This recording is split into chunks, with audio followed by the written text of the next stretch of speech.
எங்களுடனே ஜீவிய பாதையிலே அனுதினமும் வழி நடந்தே அவரது நாமத்தில் காத்தனரே. அனுதினமும் வழி நடந்தே அவரது நாமத்தில் காத்தனரே. கிருபையிலே தேவ கிருபையிலே, கிருபையிலே தேவ கிருபையிலே தாங்கி நடத்தியதே. இயேசுவிலே பொன்னேசரிலே ஆக மகிழ்ந்தே நாம் ஆனந்திப்போம்.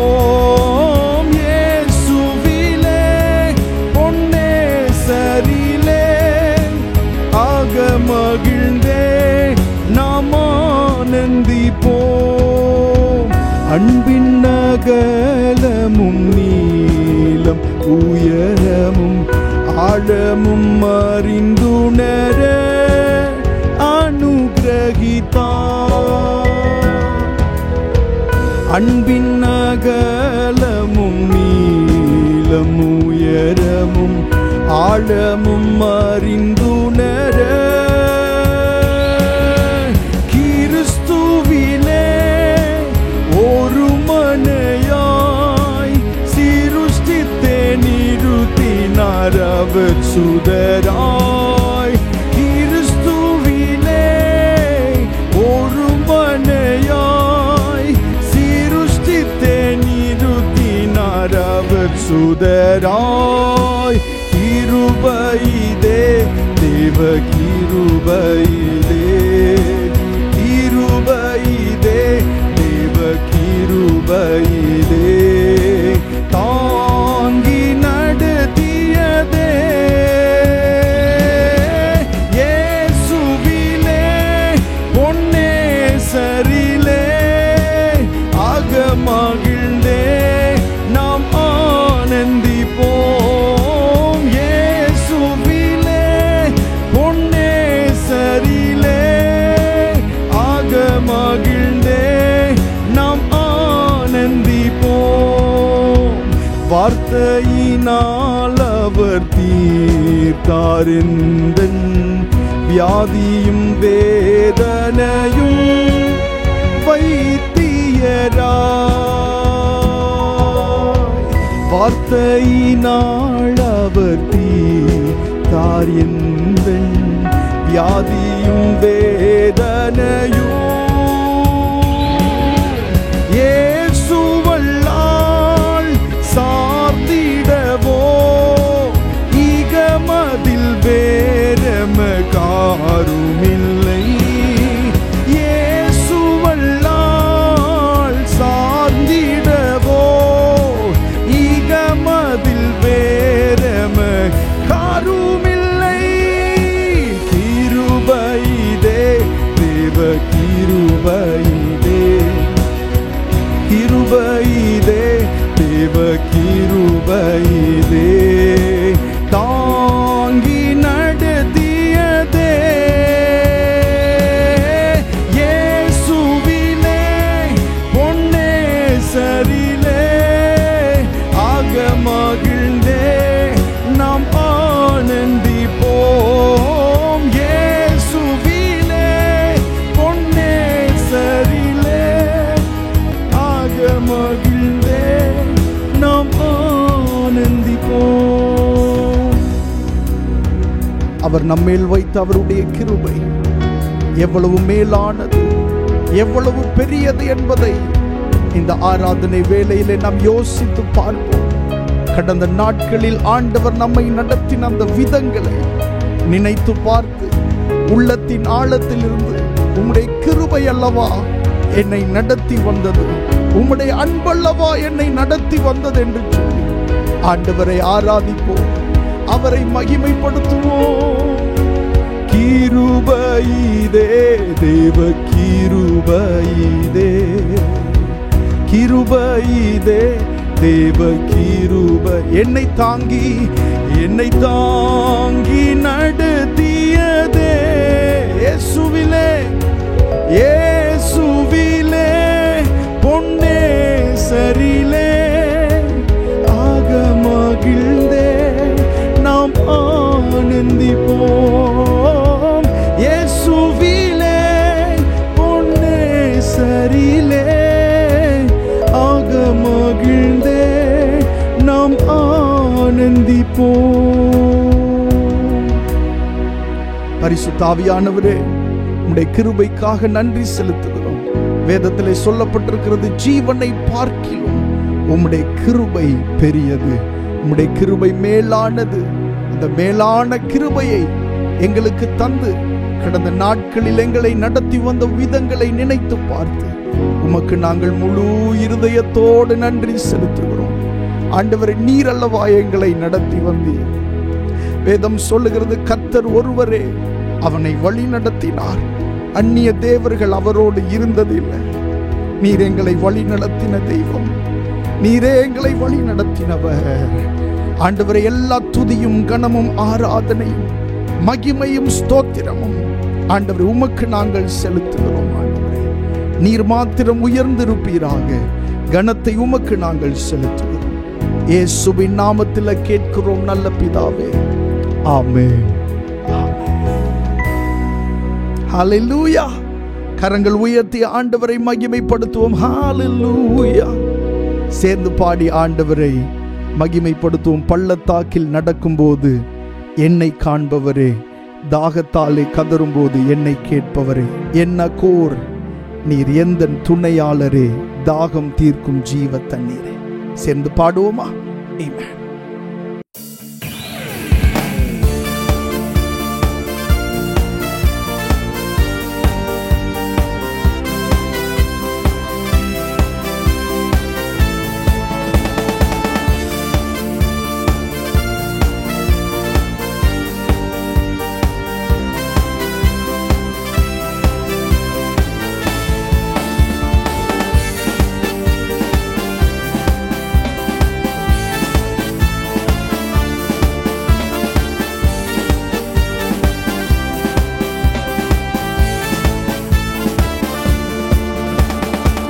பள்ளத்தாக்கில் நடக்கும்போது என்னை காண்பவரே, தாகத்தாலே கதறும்போது என்னை கேட்பவரே.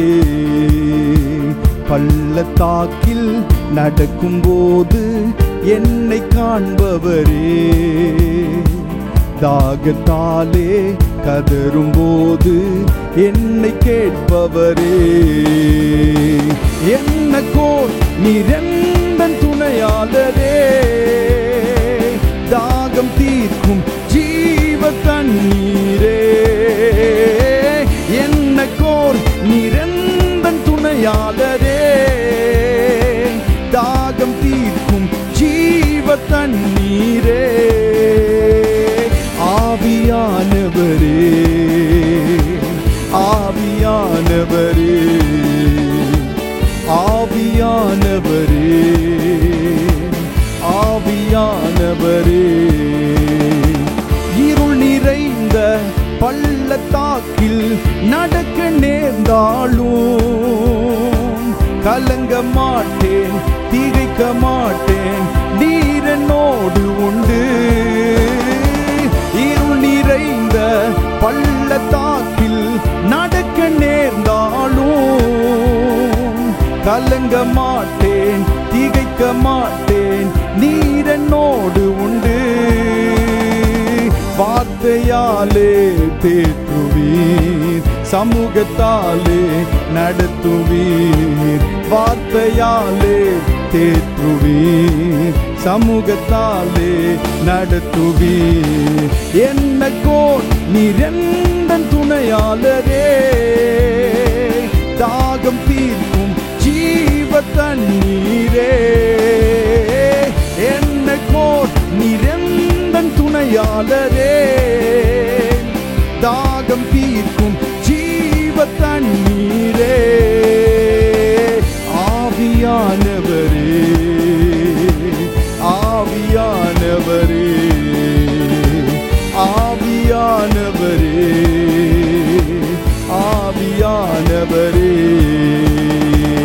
பள்ளத்தாக்கில் நடக்கும்போது என்னை காண்பவரே, தாகத்தாலே கதறும்போது என்னை கேட்பவரே. பள்ளத்தாக்கில் நடக்கும்போது என்னை காண்பவரே, தாகத்தாலே கதறும்போது என்னை கேட்பவரே. சோர்ந்து போகும் நேரத்திலும் பலனை தருகின்றீர். சத்துவமில்லா வேலையில் அதை பெருகச் செய்கின்றீர். சோர்ந்து போகும் நேரத்திலும் பலனை தருகின்றீர். சத்துவமில்லா வேலையில் அதை பெருகச் செய்கின்றீர். பலனடைந்திடுவேன், உயர பறந்திடுவேன். பலனடைந்திடுவேன், உயர பறந்திடுவேன். என்னக்கோர் நிரந்தன் துணையாளரே, தாகம் தீர்க்கும் ஜீவ தண்ணீரே. என்னக்கோர் நிரந்தன் துணையாளரே, தாகம் தீர்க்கும் ஜீவ தண்ணீரே.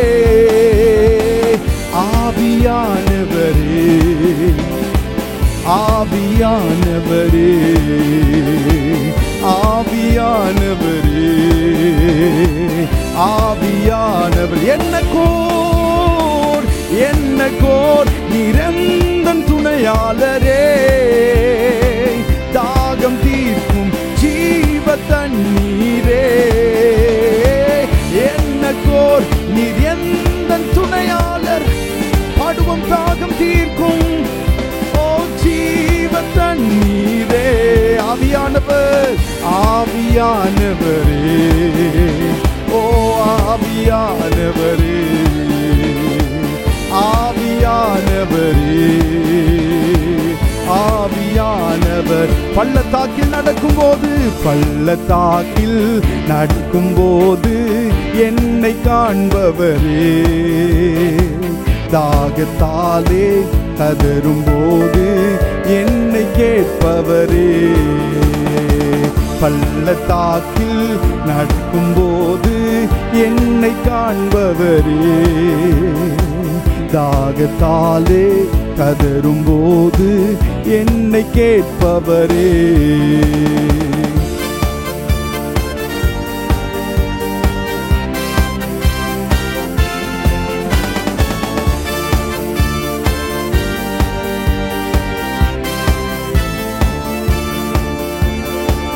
இருள் நிறைந்த பள்ளத்தாக்கில் நடக்க நேர்ந்தாலும் கலங்க மாட்டேன், திகைக்க மாட்டேன், நீர் என்னோடு உண்டு. இருள் நிறைந்த பள்ளத்தாக்கில் நடக்க நேர்ந்தாலும் கலங்க மாட்டேன், திகைக்க மாட்டேன், நீர் என்னோடு உண்டு. வார்த்தையாலே தேற்றுவீர், சமூகத்தாலே நடத்துவீரும். வார்த்தையாலே தேற்றுவீர், சமூகத்தாலே நடத்துவீர். என்னக்கோர் நிரந்தன் துணையாளரே, தாகம் தீர்க்கும் ஜீவ தண்ணீரே. என்னக்கோர் நிரந்தன் துணையாளரே, தாகம் தீர்க்கும் ஜீவ தண்ணீர். என்னக்கோர் நிரந்தன் துணையாளரே, தாகம் தீர்க்கும் ஜீவ தண்ணீரே. என்னக்கோர் நிரந்தன் துணையாளரே, தாகம் தீர்க்கும் ஜீவ தண்ணீரே. ஆவியானவரே, ஆவியானவரே, பரிசுத்த ஆவியானவரே, ஆவியானவரே. வேதம் சொல்லுகிறது, நான் மரண இருளின் பள்ளத்தாக்கிலே நடந்தாலும் பொல்லாப்புக்கு பயப்படேன், தேவரீர் என்னோடு கூட இருக்கிறீர். நம்ம ஆண்டவரோட இருக்கிறதுனால எந்த மரண பள்ளத்தாக்குலையும் நடக்காம போவோம் என்பதல்ல, சில நேரங்களில் நடக்கக்கூடிய சூழ்நிலை நமக்கு வரலாம். 3 நேரம் தானியேல் ஜெபம் பண்ணினான், ஆண்டவருக்கு முன்பாக உண்மையாயிருந்தான். ஆனாலும் சிங்கக்கெபியிலே போகிறதற்கான ஒரு சூழ்நிலை அவனுக்கு வந்தது. ஆனால் அந்த சூழ்நிலையிலே ஆண்டவர் அவனை தோல்வி அடைய செய்யல, அதுல இருந்து ஆண்டவர் அவனை வெளியே கொண்டு வந்தார். ஹல்லேலூயா. மரண இருளின் பள்ளத்தாக்குல நீங்க நடக்கலாம், ஆனா நீங்க அதுல தோல்வி அடைவதில்லை. உங்களுக்கு ஜெயத்தை கொடுக்கிற ஒரு ஆண்டவர் உங்க கூடவே நடந்து வருகிறார். சொல்லுங்க, என் கூடவே நடந்து வருகிறார், என்னோடு அவர் நடந்து வருகிறார், என் பக்கத்தில் அவர் நடந்து வருகிறார். அவர் என் பக்கத்தில் இருக்கிறதுனால, அவருடைய கோலும் தடியும் என்னை தேற்றுகிறதுனால, ஏய்மே, நான் பயப்பட வேண்டிய அவசியம் இல்லை, நான் கலங்க வேண்டிய அவசியம் இல்லை. ஏய்மேன், இந்த மரண பள்ளத்தாக்கு என்னை முடிவுக்கு நேராக நடத்துகிறதில்ல, என்னை சிங்காசனத்துக்கு நேராக நடத்துகிறது, என்னை உயர்வுக்கு நேராக நடத்துகிறது, தேவ நாம மகிமைக்கு நேராக நடத்துகிறது. என்ன கோர் நீர் எந்தன் துணையாளரே, தாகம் தீர்க்கும் தாகம் தீர்க்கும் ஜீவ தண்ணீரே. ஓ என்ன கோர் நீர் எந்தன் துணையாளரே, தாகம் தீர்க்கும் ஜீவ தண்ணீரே. ஆவியானவரே, ஆவியானவரே, ஆவியானவரே, பரிசுத்த ஆவியானவரே, ஆவியானவரே. சோர்ந்து போகிறவனுக்கு அவர் பலன் கொடுத்து சத்துவம் இல்லாதவனுக்கு சத்துவத்தை பெருக பண்ணுகிறார். இல்லாதவனுக்கு, சத்துவம் இல்லாதவனுக்கு சத்துவத்தை பெருக பண்ணுகிறார். இல்லாததிலிருந்து எப்படி ஒரு பெருக்கத்தை உண்டு பண்ண முடியும்? ஒரு காரியம் இல்லை அப்படின்னா அதுல இருந்து எப்படி பெருக்கம் வரும்? ஆனா ஆண்டவர் சொல்ற வார்த்தையை பாருங்க, சத்துவம் இல்லாதவனுக்கு சத்துவத்தை பெருக பண்ணுகிறார். அர்த்தம், அவரே பலனாக மாறி விடுகிறார். அந்த பலனை நமக்கு தருகிறார், அந்த பலனை நமக்குள்ளே பெருக செய்கிறார். ஹல்லேலூயா. வேதம் சொல்லுகிறது, இளைஞர் இலைப்படைந்து சோர்ந்து போவார்கள், வாலிபரும் இடறி விழுவார்கள். கர்த்தருக்கு காத்திருக்கிறவர்களோ புது பலன் அடைந்து செட்டைகள் அடித்து அவர்கள் எழும்புவார்கள். ஹல்லேலூயா. அவர்கள் ஓடினாலும் இலைப்படையார்கள், நடந்தாலும் சோர்ந்து போவார்கள். சேர்ந்து பாடி ஆராதிப்போம். அரியணையில் வீட்டிருப்பவரே உமக்கே ஆராதனை, ஆட்டுக்குட்டியானவரே உமக்கே ஆராதனை, அடைக்கலமானவரே, படைகளின் ஆண்டவரே, இடுக்கண் வேளையிலே ஏற்ற துணை நீரே, உமக்கே ஆராதனை என்று சொல்லி பாடி ஆண்டவரை மகிமைப்படுத்துவோம். ஹல்லேலூயா.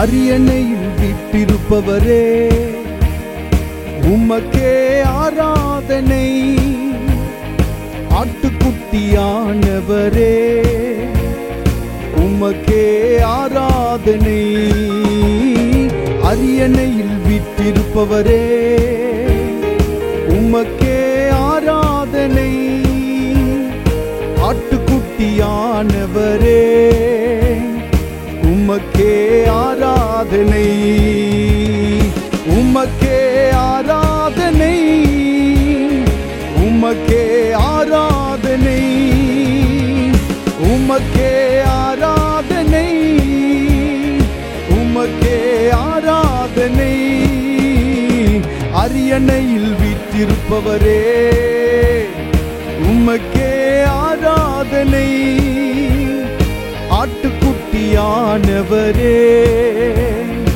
உமக்கே ஆராதனை, அரியணையில் வீற்றிருப்பவரே உமக்கே ஆராதனை, ஆட்டுக்குட்டியானவரே உமக்கே ஆராதனை. அடைக்கலமானவரே, படைகளின் ஆண்டவரே, அடைக்கலமானவரே, படைகளின் ஆண்டவரே.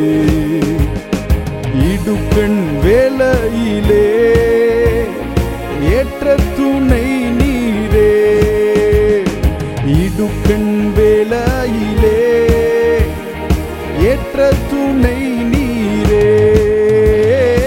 உமக்கே ஆராதனை, உமக்கே ஆராதனை, ஓ உமக்கே ஆராதனை, உமக்கே பாடுவோம் சத்தமாய். உமக்கே ஆராதனை, உமக்கே ஆராதனை, உமக்கே ஆராதனை, உமக்கே ஆராதனை. அரியணையில் வீற்றிருப்பவரே, உமக்கே ஆராதனை. ஆட்டுக்குட்டியானவரே, உமக்கே ஆராதனை. அரியணையில் வீற்றிருப்பவர், அரியணையில் வீற்றிருப்பவரே, உமக்கே ஓ ஓ ஆட்டுக்குட்டியானவரே, உமக்கே ஆராதனை. பக்கம் நின்று வலுவூட்டுகிறீர், பாதுகாத்து பலப்படுத்துகிறீர். பக்கம் நின்று வலுவூட்டுகிறீர், பாதுகாத்து பலப்படுத்துகிறீர். தீமை அணுகாமல் காத்து சேர்த்திடுவீர் பரலோகம்.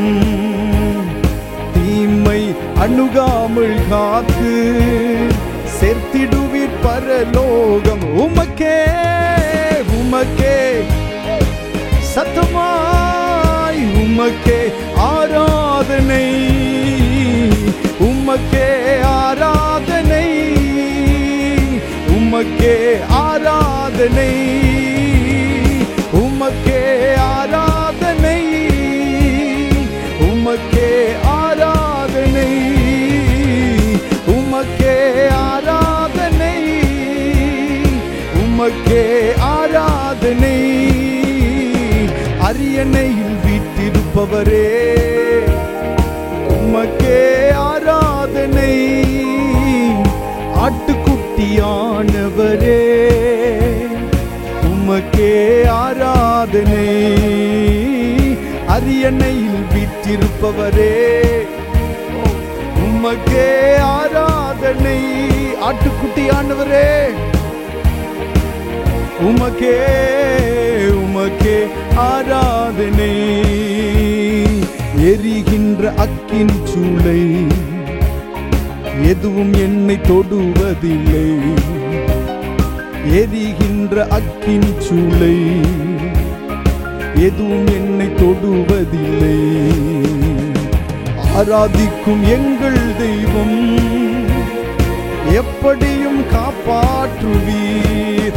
நாங்கள் ஆராதிக்கும் எங்கள் தெய்வம் எப்படியும் படும். ஆராதிக்கும் எங்கள் தெய்வம் எப்படியும் காப்பாற்றுவீர். நாங்கள் ஆராதிக்கும் எங்கள் தெய்வம் எப்படியும் காப்பாற்றுவீர்.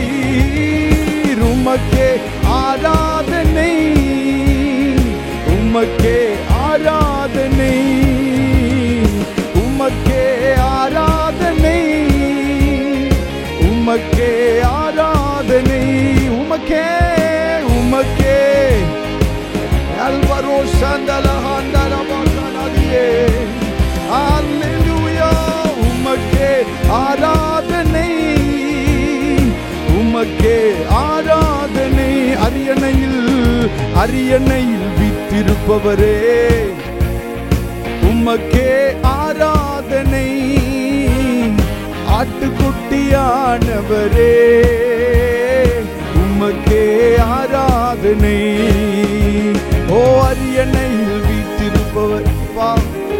ஓ உமக்கே ஆராதனை ஆட்டுக்குட்டியானவரே, உமக்கே ஆராதனை. சொல்லுங்க, நீர் செய்ய நினைத்ததெல்லாம், நீர் செய்ய நினைத்ததெல்லாம் தடைபடாது என்ற அறிவு. நீர் செய்ய நினைத்ததெல்லாம் தடைபடாது என்ற அறிவு. சகலத்தையும் செய்ய வல்லவர், அனைத்தையும் செய்து முடிப்பவர். இயேசு சகலத்தையும் செய்ய வல்லவர், அனைத்தையும் செய்து முடிப்பவர். ஓ உமக்கே ஆராதனை, உமக்கே ஆராதனை, உமக்கே ஆராதனை, உமக்கே ஆராதனை. அரியணையில் வீற்றிருப்பவரே, அரியணையில் வீற்றிருப்பவரே, உமக்கே ஆராதனை. ஆட்டுக்குட்டியானவரே, உமக்கே ஆராதனை. அரியணையில் வீற்றிருப்பவரே, உமக்கே ஆராதனை. ஆட்டுக்குட்டியானவரே, உமக்கே ஆராதனை.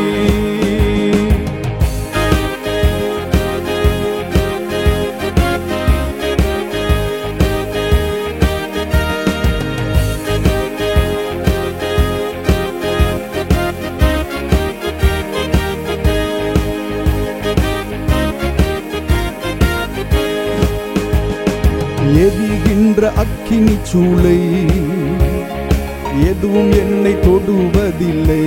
அறிக்கை செய்து பாடும். எரிகின்ற அக்கினி சூளை எதுவும் என்னை தொடுவதில்லை. ஆராதிக்கும் எங்கள் தெய்வம் எப்படியும் காப்பாற்றுவீர். நாங்கள் ஆராதிக்கும் எங்கள் தெய்வம் எப்படியும் காப்பாற்றுவீர். உமக்கே எல்மனா சதரஹம் நமஹந்தயா லேக்ரஹிண்டாம் ரோபகனா சதரஹந்தரே. எஸ் ஹalleluya. உமக்கே ஆராதனை, உமக்கே, உமக்கே ஆராதனை, உமக்கே ஆராதனை, உமக்கே ஆராதனை, உமக்கே ஆராதனை. அரியணையில், அரியணையில் வீற்றிருப்பவரே, உமக்கே ஆராதனை. ஆட்டுக்குட்டியானவரே, உமக்கே ஆராதனை. அரியணையில் லேகரு சஹந்தலி பனாந்தரே. ஆமென். ஆட்டுக்குட்டியானவரே, உமக்கே ஆராதனை.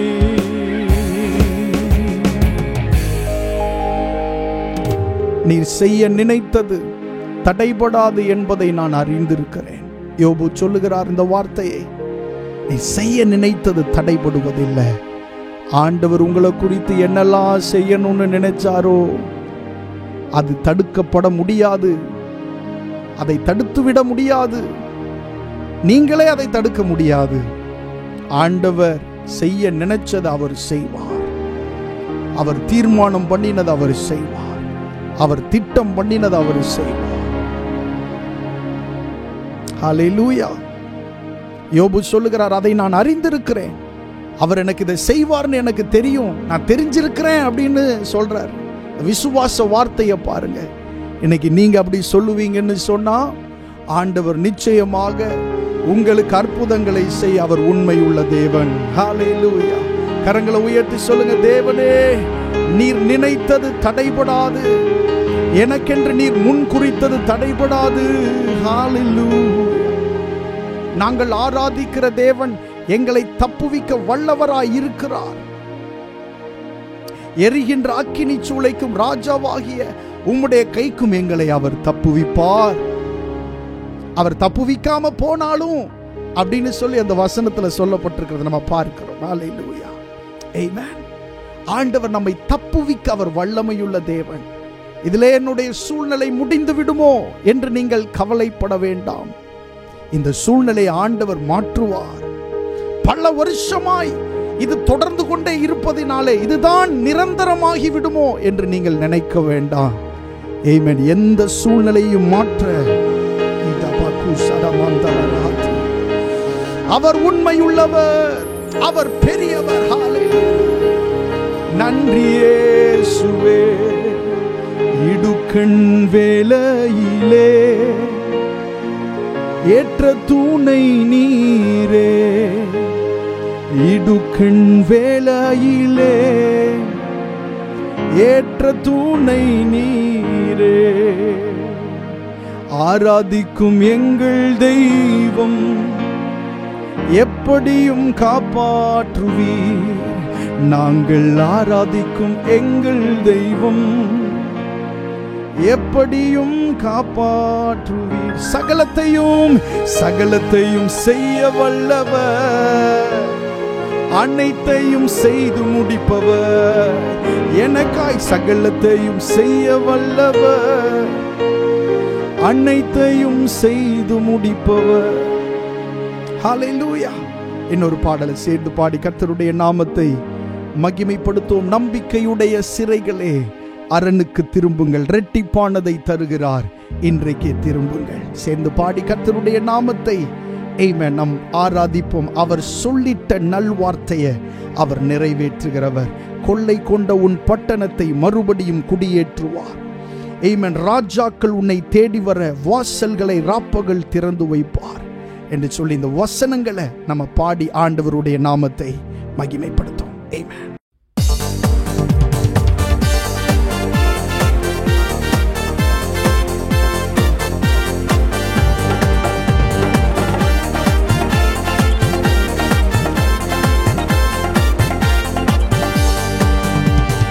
நம்பிக்கையுடைய சிறைகளே, அரணுக்கு திரும்புங்கள், இரட்டிப்பானதை தருகிறார், இன்றைக்கு திரும்புங்கள். நம்பிக்கையுடைய சிறைகளே, அரணுக்கு திரும்புங்கள், இரட்டிப்பானதை தருகிறார், இன்றைக்கு திரும்புங்கள். நீ விலக்கப்பட்ட உன் ஸ்தானத்திற்கே மறுபடியும் உன்னை அழைக்கின்றார். நீ விலக்கப்பட்ட உன் ஸ்தானத்திற்கே மறுபடியும் உன்னை அழைக்கின்றார். அவர் சொல்லிட்ட நல்வார்த்தை நிறைவேற்றுவார். அல்லியா அல்லியா அல்லியா அல்லியா, அரணுக்கு திரும்புவோம். அல்லியா அல்லியா அல்லியா அல்லியா, கர்த்தரை உயர்த்துவோம். அல்லியா அல்லியா அல்லியா அல்லியா, அரணுக்கு திரும்புவோம். அல்லியா அல்லியா அல்லியா அல்லியா, கர்த்தரை உயர்த்துவோம். கொள்ளை கொண்ட உன் பட்டணத்தை மறுபடியும் குடியேற்றுவார். கொள்ளை கொண்ட உன் பட்டணத்தை மறுபடியும் குடியேற்றுவார். ராஜாக்கள் உன்னை தேடி வர வாசலை ராப்பகல் திறந்து வைப்பார். ராஜாக்கள் உன்னை தேடி வர வாசலை ராப்பகல் திறந்து வைப்பார். அவர் சொல்லிட்ட நல்வார்த்தை நிறைவேற்றினார். அல்லியா அல்லியா அல்லியா அல்லியா, அரணுக்கு திரும்புவோம். அல்லியா அல்லியா அல்லியா அல்லியா, கர்த்தரை உயர்த்துவோம். அல்லியா அல்லியா அல்லியா அல்லியா, அரணுக்கு திரும்புவோம். அல்லியா அல்லியா அல்லியா அல்லியா, கர்த்தரை உயர்த்துவோம். ஒடுக்கினோரை குனிய செய்வார், பரியாசம் செய்தோரை பணிய செய்வார். உன்னை ஒடுக்கினோரை குனியச் செய்வார், பரியாசம் செய்தோரை பணியச் செய்வார். சத்துருவின் வாசல்களை மேற்கொள்ளும் கிருபையை உனக்கு தந்தார். சத்துருவின் வாசல்களை மேற்கொள்ளும் உரிமையை உனக்கு தந்தார். அவர் சொல்லிட்ட நல்வார்த்தை நிறைவேற்றினார். அல்லியா அல்லியா அல்லியா அல்லியா, அரணுக்கு திரும்புவோம். அல்லியா அல்லியா அல்லியா அல்லியா, கர்த்தரை உயர்த்துவோம். அல்லியா அல்லியா அல்லியா அல்லியா, அரணுக்கு திரும்புவோம். அல்லியா அல்லியா அல்லியா அல்லியா, கர்த்தரை உயர்த்துவோம். தேசத்திலே கொடுமை இல்லை, அழிவை உன் எல்லையில் கேட்பதில்லை. உன் தேசத்திலே கொடுமை இல்லை, அழிவை உன் எல்லையில் கேட்பதில்லை. ரட்சிப்பை உனக்கு மதிலாக்கினார், உந்தன் வாசலை துதியாக்கினார். ரட்சிப்பை உனக்கு மதிலாக்கினார், உந்தன் வாசலை துதியாக்கினார். அவர் சொன்னதை சிலுவையில் நிறைவேற்றினார். அல்லியா அல்லியா அல்லியா அல்லியா, அரணுக்கு திரும்புவோம். அல்லியா அல்லியா அல்லியா அல்லியா, கர்த்தரை உயர்த்துவோம். அல்லியா அல்லியா அல்லியா அல்லியா, அரணுக்கு திரும்புவோம். அல்லியா அல்லியா அல்லியா அல்லியா, கர்த்தரை உயர்த்துவோம். நம்பிக்கையுடைய சீரைகளே, அரணுக்கு திரும்புங்கள். இரட்டிப்பானதை தருகிறார், இன்றைக்கு திரும்புங்கள். நம்பிக்கையுடைய சீரைகளே, அரணுக்கு திரும்புங்கள். இரட்டிப்பானதை தருகிறார், இன்றைக்கு திரும்புங்கள். நீ விலக்கப்பட்ட உன் ஸ்தானத்திற்கே மறுபடியும் உன்னை அழைக்கின்றார். நீ விலக்கப்பட்ட உன் ஸ்தானத்திற்கே மறுபடியும் உன்னை அழைக்கின்றார். அவர் சொல்லிட்ட நல்வார்த்தை நிறைவேற்றினார். அல்லியா அல்லியா அல்லியா அல்லியா, அரணுக்கு திரும்புவோம். அல்லியா அல்லியா அல்லியா அல்லியா, கர்த்தரை உயர்த்துவோம். அல்லியா அல்லியா அல்லியா அல்லியா அல்லியா, அரணுக்கு திரும்புவோம். அல்லியா அல்லியா அல்லியா அல்லியா, கர்த்தரை உயர்த்துவோம். ஒடுக்கினோரை குனியச் செய்வார், பரியாசம் செய்தோரை பணியச் செய்வார். உன்னை ஒடுக்கினோரை குனியச் செய்வார், பரியாசம் செய்தோரை பணியச் செய்வார். சத்துருவின் வாசல்களை மேற்கொள்ளும் கிருபையை உனக்கு தந்தார். சத்துருவின் வாசல்களை மேற்கொள்ளும் கிருபையை உனக்கு தந்தார். அவர் சொல்லிட்ட நல்வார்த்தை நிறைவேற்றினார். அல்லியா அல்லியா அல்லியா அல்லியா, ஓ அரணுக்கு திரும்பும் நம்பிக்கையுடைய சிறைகளே. அல்லியா அல்லியா அல்லியா அல்லியா, கர்த்தரை உயர்த்துவோம். அல்லியா அல்லியா அல்லியா அல்லியா அல்லியா, அரணுக்கு திரும்புவோம். அல்லியா அல்லியா அல்லியா அல்லியா, கர்த்தரை உயர்த்துவோம். கொள்ளை கொண்ட உன் பட்டணத்தை மறுபடியும் குடி. கர்த்தருடைய வசனங்கள் பாருங்க. கொள்ளை கொண்ட உன் பட்டணத்தை ஆண்டவர் மறுபடியும் குடியேற்றுவார். பாருங்க, கொள்ளை கொண்ட உன் பட்டணத்தை மறுபடியும் குடியேற்றுவார். கொள்ளை கொண்ட உன் பட்டணத்தை மறுபடியும் குடியேற்றுவார். ராஜாக்கள் உன்னை தேடி வர வாசலை ராப்பகல் திறந்து வைப்பார். ராஜாக்கள் உன்னை தேடி வர வாசலை ராப்பகல் திறந்து வைப்பார். அவர் சொல்லிட்ட நல்வார்த்தை நிறைவேற்றினார். அல்லியா அல்லியா அல்லியா அல்லியா, அரணுக்கு திரும்புவோம். அல்லியா அல்லியா அல்லியா அல்லியா, கர்த்தரை உயர்த்துவோம். அல்லியா அல்லியா அல்லியா அல்லியா, அரணுக்கு திரும்புவோம். அல்லியா அல்லியா அல்லியா அல்லியா, கர்த்தரை உயர்த்துவோம்.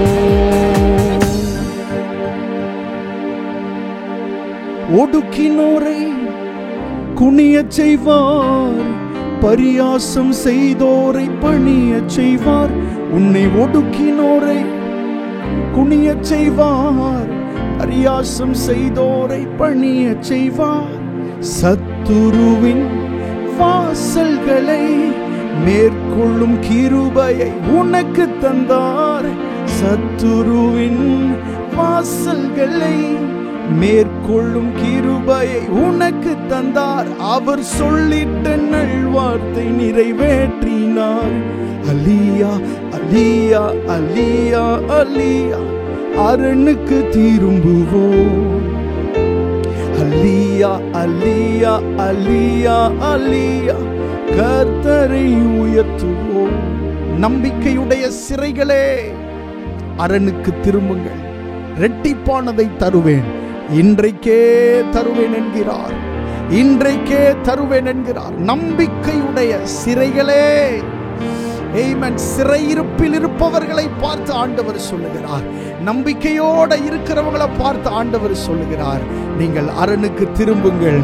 ஆமென். அரணுக்கு திரும்புங்கள், ஓ இரட்டிப்பானதை உங்களுக்கு தருவேன் என்று ஆண்டவர் சொல்லுகிறார்.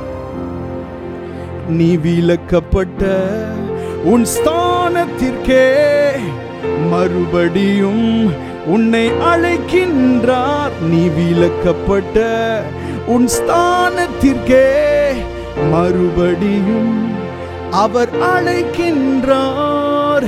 அவர் சொல்லிட்ட நல்வார்த்தை நிறைவேற்றினார். அவர் சொல்லிட்ட நல்வார்த்தை நிறைவேற்றினார். ஆமென். இந்த பாடலினுடைய வார்த்தைகளை பாருங்க. கொள்ளை கொண்ட உன் பட்டணத்தை மறுபடியும் அவர் குடியேற்றுவார். பாழாக்கி விடப்பட்ட, வெளிநிலமாகி விடப்பட்ட உன்னுடைய பட்டணத்தை ஆண்டவர் மறுபடியும் குடியேற்றுவார். அநேகர் பார்த்து ஏளனம் பேசினார்கள் அல்லவா, அநேகர் அவமதித்தார்கள் அல்லவா. ஆண்டவர் சொல்லுகிறார், உன்னை மறுபடியும் நான் குடியேற்றுவிப்பேன் அப்படின்னு ஆண்டவர் சொல்லுகிறார்.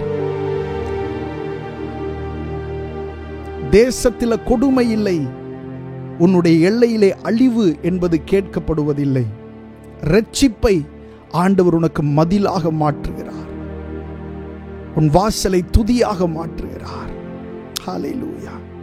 நம்முடைய ஆண்டவர் ஆமென் சிறையிருப்பில் இருக்கிறவர்களை அப்படியே விட்டு போகிறவர் அல்ல. நீங்கள் எப்படிப்பட்ட சிறையிருப்பில் இருந்தாலும் உங்களை விடுவிக்கிறவர் நம்முடைய ஆண்டவர். அவரால் அது முடியும். இன்னும் சொல்ல போனா அவரால் மட்டும்தான் முடியும். வேதத்தில் நூற்றுக்கணக்கான இடங்கள்ல ஒரு வார்த்தை மறுபடி எழுதப்பட்டிருக்கிறது. எகிப்திலிருந்து தம்முடைய ஜனமாகி இஸ்ரவேலை புறப்பட பண்ணினவர். அந்த புறப்பட பண்ணினவர் என்ற வார்த்தை நூற்றுக்கணக்கான முறை எழுதப்பட்டிருக்கிறது. ஏன்னா அதுக்குள்ள இருந்து யாராலுமே வெளியே வர முடியாத ஒரு இடம் தான் அந்த எகிப்து. அப்படிப்பட்ட அந்த சிறையிருப்புல இருந்து விட முடியாத ஒரு சூழ்நிலையில் இருந்து, அந்த சங்கிலிகளில் இருந்து ஆண்டவர் தம்முடைய ஜனங்களை புறப்பட பண்ணினார். ஹல்லேலூயா. ஆமென். உங்களை வெளியே கொண்டு வருவார். ஆமென். கட்டப்பட்டிருக்கிற உங்களுடைய சூழ்நிலைகளிலிருந்து வெளியே ஆண்டவர் கொண்டு வருவார். ஆமென். வியாதியின் படுக்கையிலிருந்து வெளியே ஆண்டவர் கொண்டு வருவார். பிரச்சனையின் கட்டுகளிலிருந்து வெளியே ஆண்டவர் கொண்டு வருவார். ஹல்லேலூயா. உங்களை புறப்பட பண்ணுகிற தெய்வம்.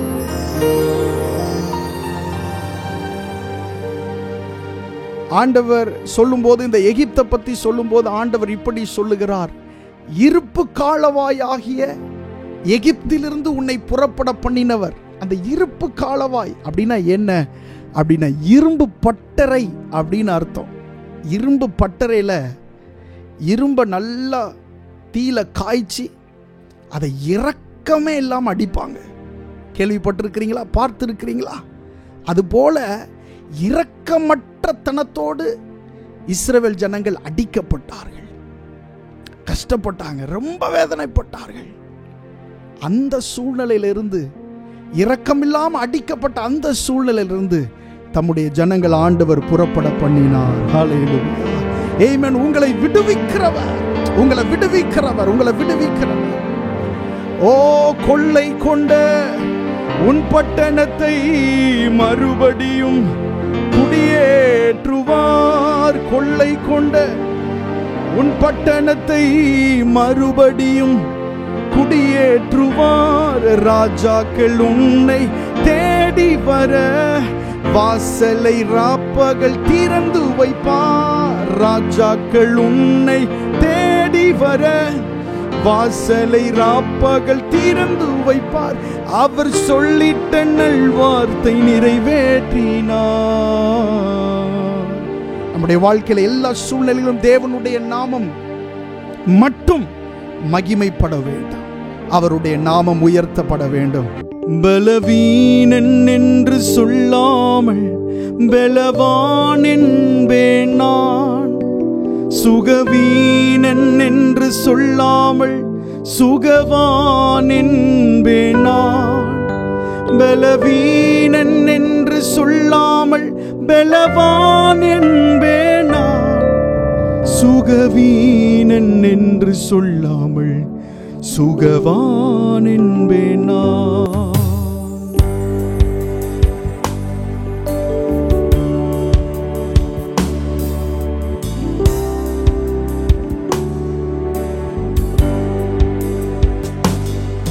நீர் சொன்னால் எல்லாமாகும், உம் சொல்லால் என் ஜீவன் வாழும். உம் கண்கள் என்னை தேடும்.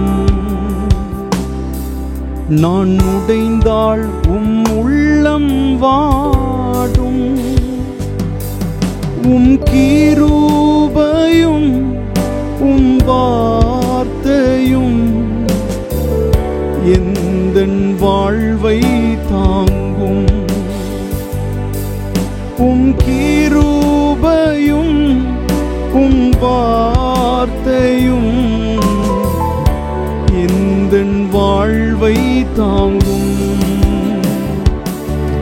பலவீனன் என்று சொல்லாமல் பலவான் என்பேன் நான்.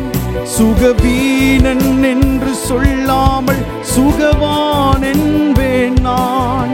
பலவீனன் என்று சொல்லாமல் பலவான் என்பேன் நான்.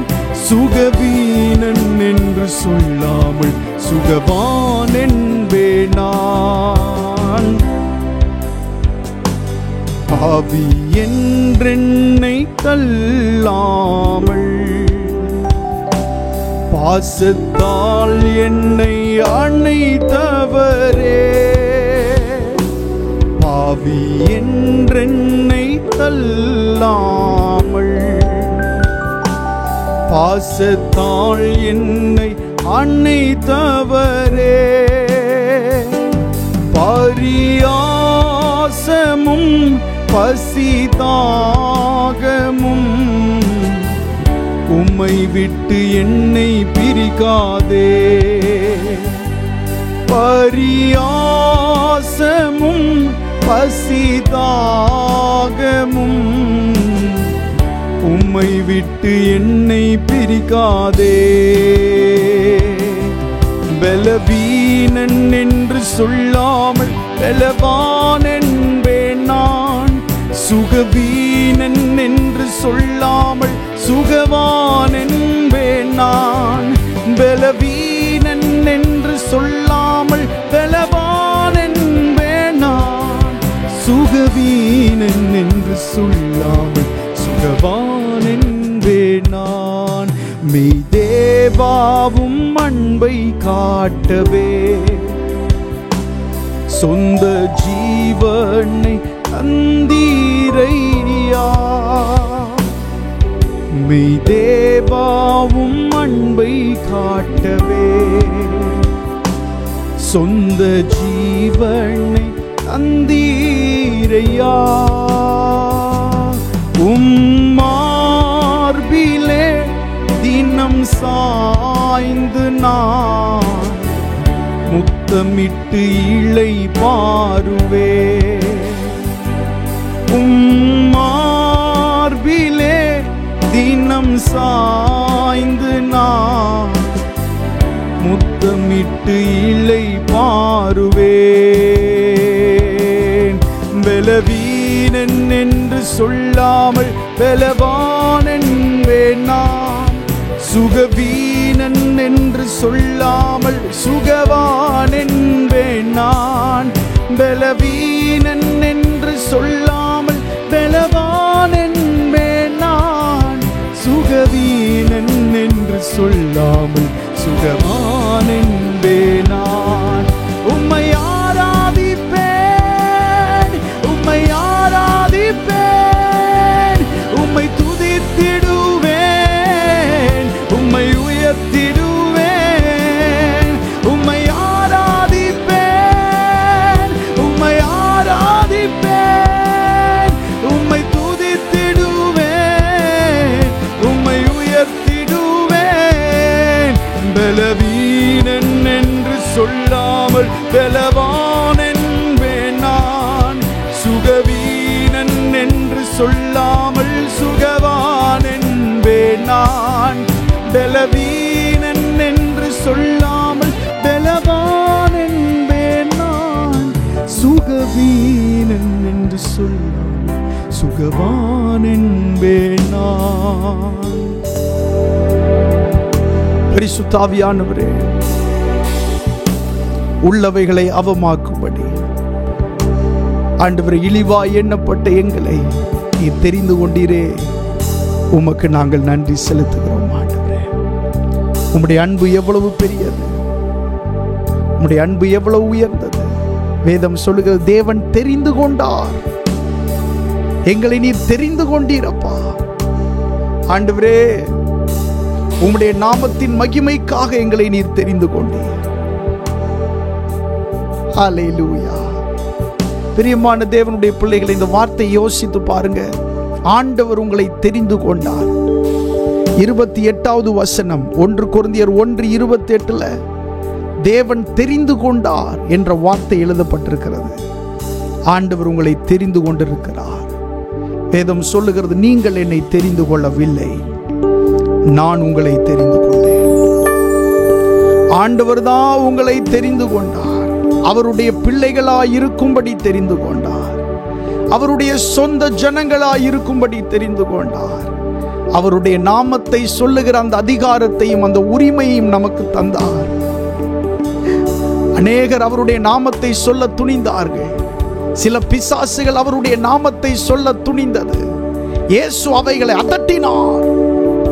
இயேசுவினுடைய நாமத்தை அவைகள் சொல்ல அவர் அனுமதிக்கவில்லை.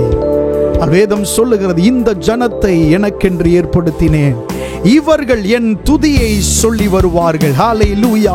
ஆண்டவருடைய துதியை சொல்லும்படி, அவருடைய நாமத்தை மகிமைப்படுத்தும்படி, அவரை ஆராதிக்கும்படி ஆண்டவர் நம்மை சிருஷ்டித்திருக்கிறார்.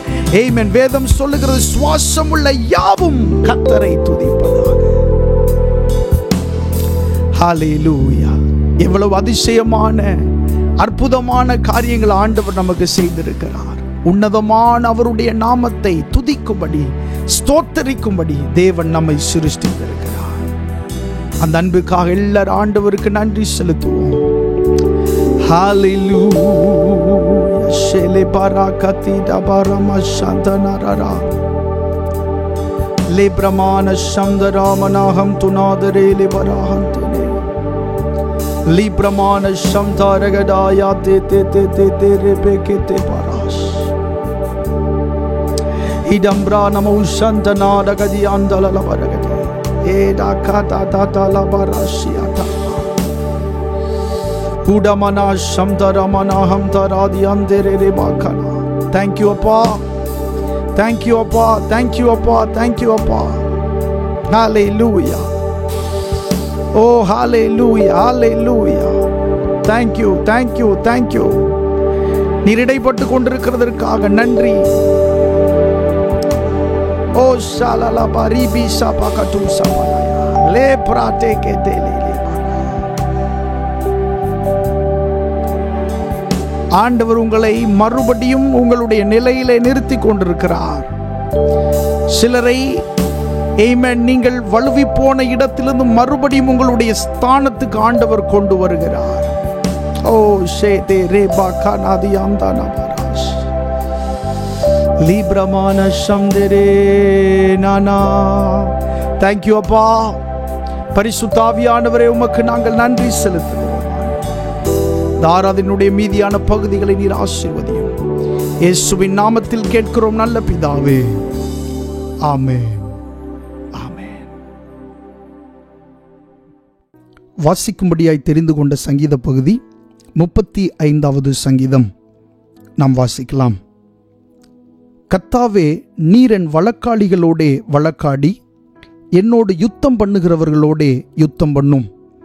நீர் கேடகத்தையும் பரிசையையும் பிடித்து எனக்கு ஒத்தாசையாக எழுந்து நில்லும். என்னை துன்பப்படுத்துகிறவர்களோடு எதிர்த்து நின்று ஈட்டியை ஓங்கி அவர்களை மறித்து, நான் உன் இரட்சிப்பு என்று என் ஆத்துமாவுக்கு சொல்லும். என் பிராணனை வாங்க தேடுகிறவர்கள் வெட்கப்பட்டு கலங்குவார்களாக. எனக்கு தீங்கு செய்ய நினைக்கிறவர்கள் நாணமடைவார்களாக. அவர்கள் காற்று முகத்தில் பறக்கும் பதரை போலாவார்களாக. கர்த்தருடைய தூதன் அவர்களை துரத்துவானாக. அவர்களுடைய வழி இருளும் சறுக்களுமாயிருப்பதாக. கர்த்தருடைய தூதன் அவர்களை பின்தொடருவானாக. முகாந்திரம் இல்லாமல் எனக்காக தங்கள் வலையை குழியில் ஒளித்து வைத்தார்கள். முகாந்திரம் இல்லாமல் என் ஆத்துமாவுக்கு படுகுழி வெட்டினார்கள். அவன் நினையாத அழிவு அவனுக்கு வரவும், அவன் மறைவாய் வைத்த வலை அவனையே பிடிக்கவும் கடவது. அவனே அந்த குழியில் விழுந்து அழிவானாக. என் ஆத்துமா கர்த்தரில் களிகூர்ந்து அவருடைய இரட்சிப்பில் மகிழ்ந்திருக்கும். சிறுமைப்பட்டவனை அவனிலும் பலவானுடைய கைக்கும், சிறுமையும் எளிமையுமானவனை கொள்ளையிடுகிறவனுடைய கைக்கும் தப்புவிக்கிற உமக்கொப்பானவர் யார் கர்த்தாவே என்று என் எலும்புகளெல்லாம் சொல்லும்.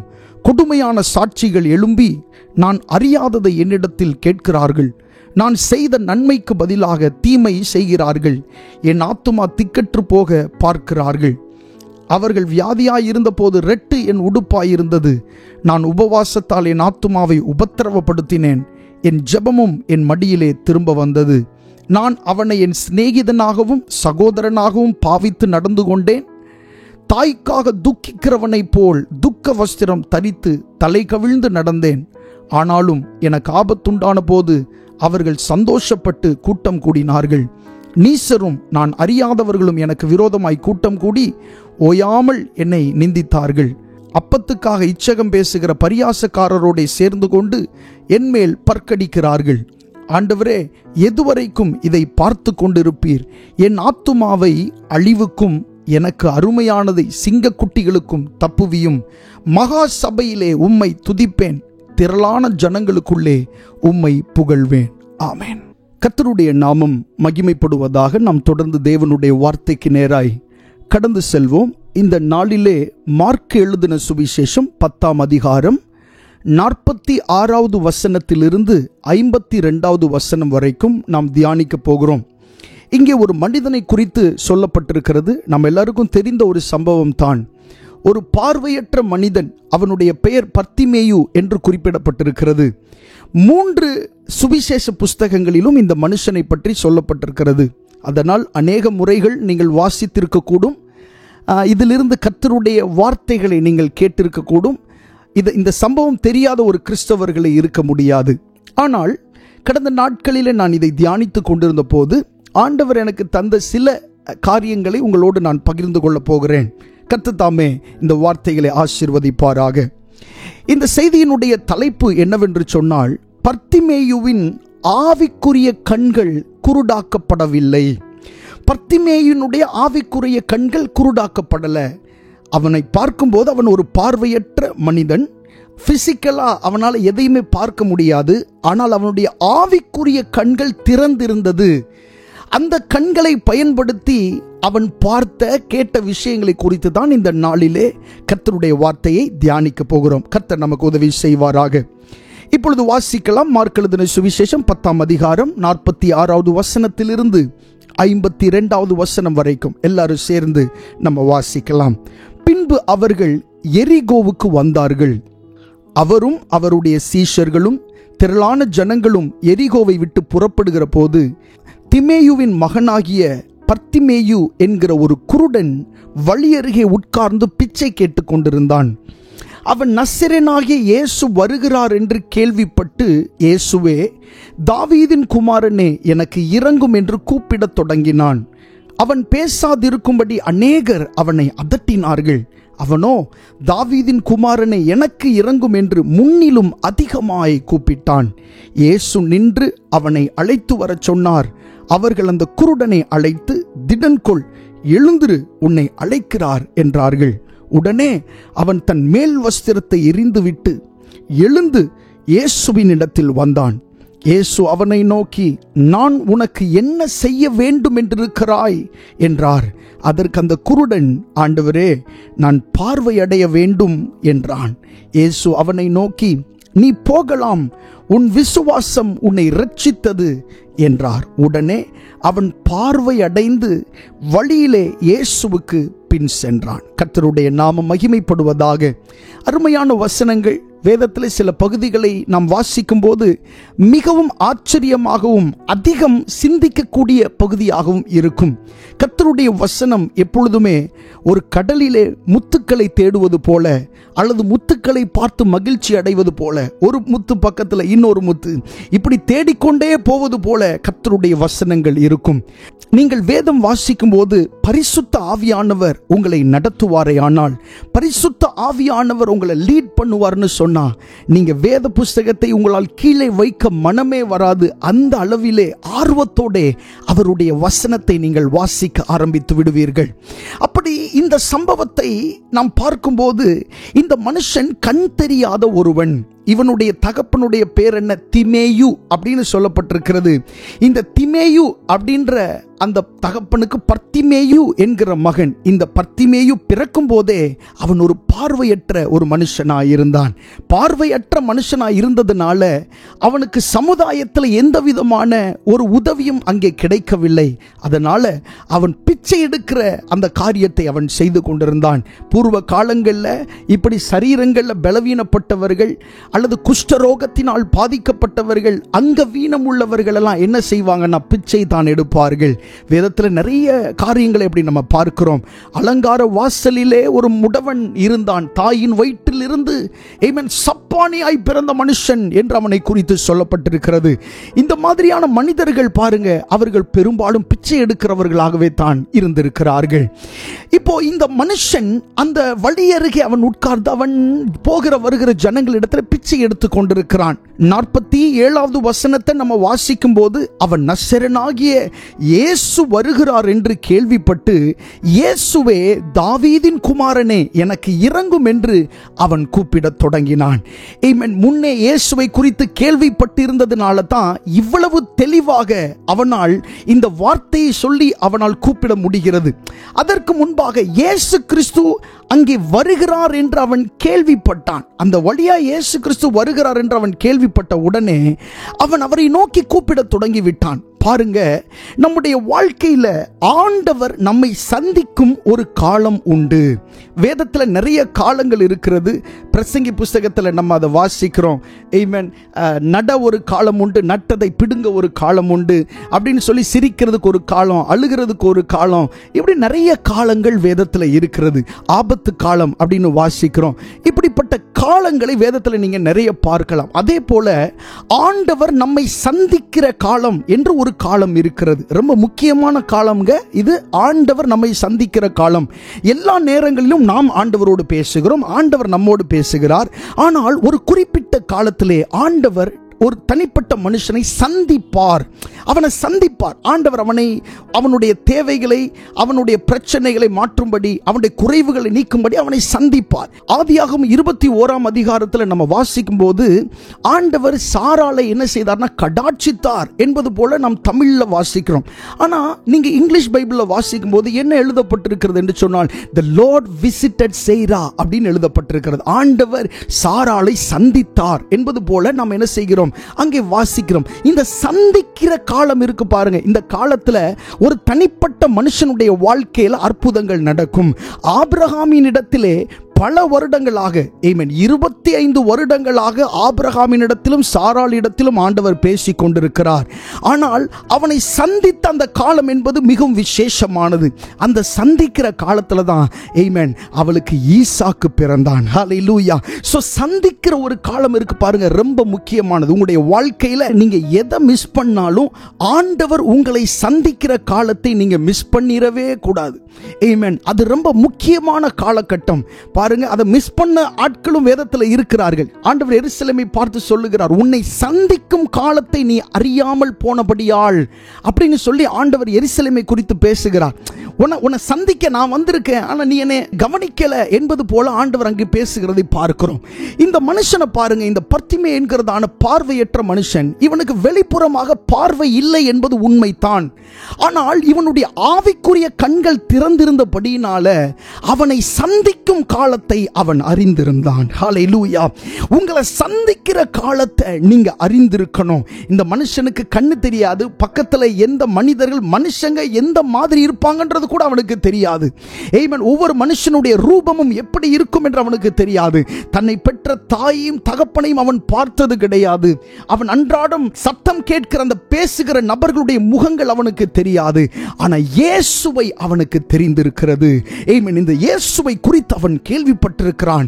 ஆம், இவர் குருடான கண்களை திறக்கிறவர், இவர் சப்பானிகளை நடக்க பண்ணுகிறவர், ஏன் மரித்த சடலங்களுக்கு கூட உயிர் கொடுக்கிறவர், இவருக்கு முன்பாக பேய்கள் நடுங்குகிறது, இவருக்கு முன்பாக கட்டுகள் உடைக்கப்படுகிறது என்று சொல்லி இயேசுவை குறித்து அவன் நன்கு அறிந்து வைத்திருந்தான். இந்த பர்த்திமேயுவை குறித்து நம்ம பார்க்கும்போது இவன் பார்த்து விசுவாசித்தவன் அல்லங்க, இவன் கேட்டு விசுவாசித்தவன். இவன் ஆண்டவரை பார்க்கவே இல்லை. இயேசு கிறிஸ்து எப்படி இருப்பார் இவனோட மாம்ச கண்ணுக்கு தெரியவே தெரியாது. ஆனா இவனுடைய ஆவிக்குரிய மனதுக்கு தெரியும், அல்லது ஆவிக்குரிய கண்களுக்கு தெரியும், இந்த இயேசுவால் இதை எனக்கு செய்ய முடியும் என்று நன்கு அறிந்த ஒரு மனுஷன். அதனால தான் பர்த்திமேயு பார்த்து அவன் இயேசுவை அறிந்தவன் அல்ல, அவன் கேட்டு அறிந்தவன். நீங்க உங்களுடைய மாம்ச கண்களினால இயேசுவை பார்க்காமல் இருக்கலாம், பிரச்சனையே இல்லை. இயேசு கிறிஸ்துவே சொல்லுகிறார், கண்டு விசுவாசிக்கிறவனை பார்க்கிலும் காணாம விசுவாசிக்கிறவன் பாக்கியவான் என்று சொல்லி தோமாவினிடத்தில் பேசும்போது இயேசு சொன்னது உங்களுக்கு ஞாபகம் இருக்கிறதா?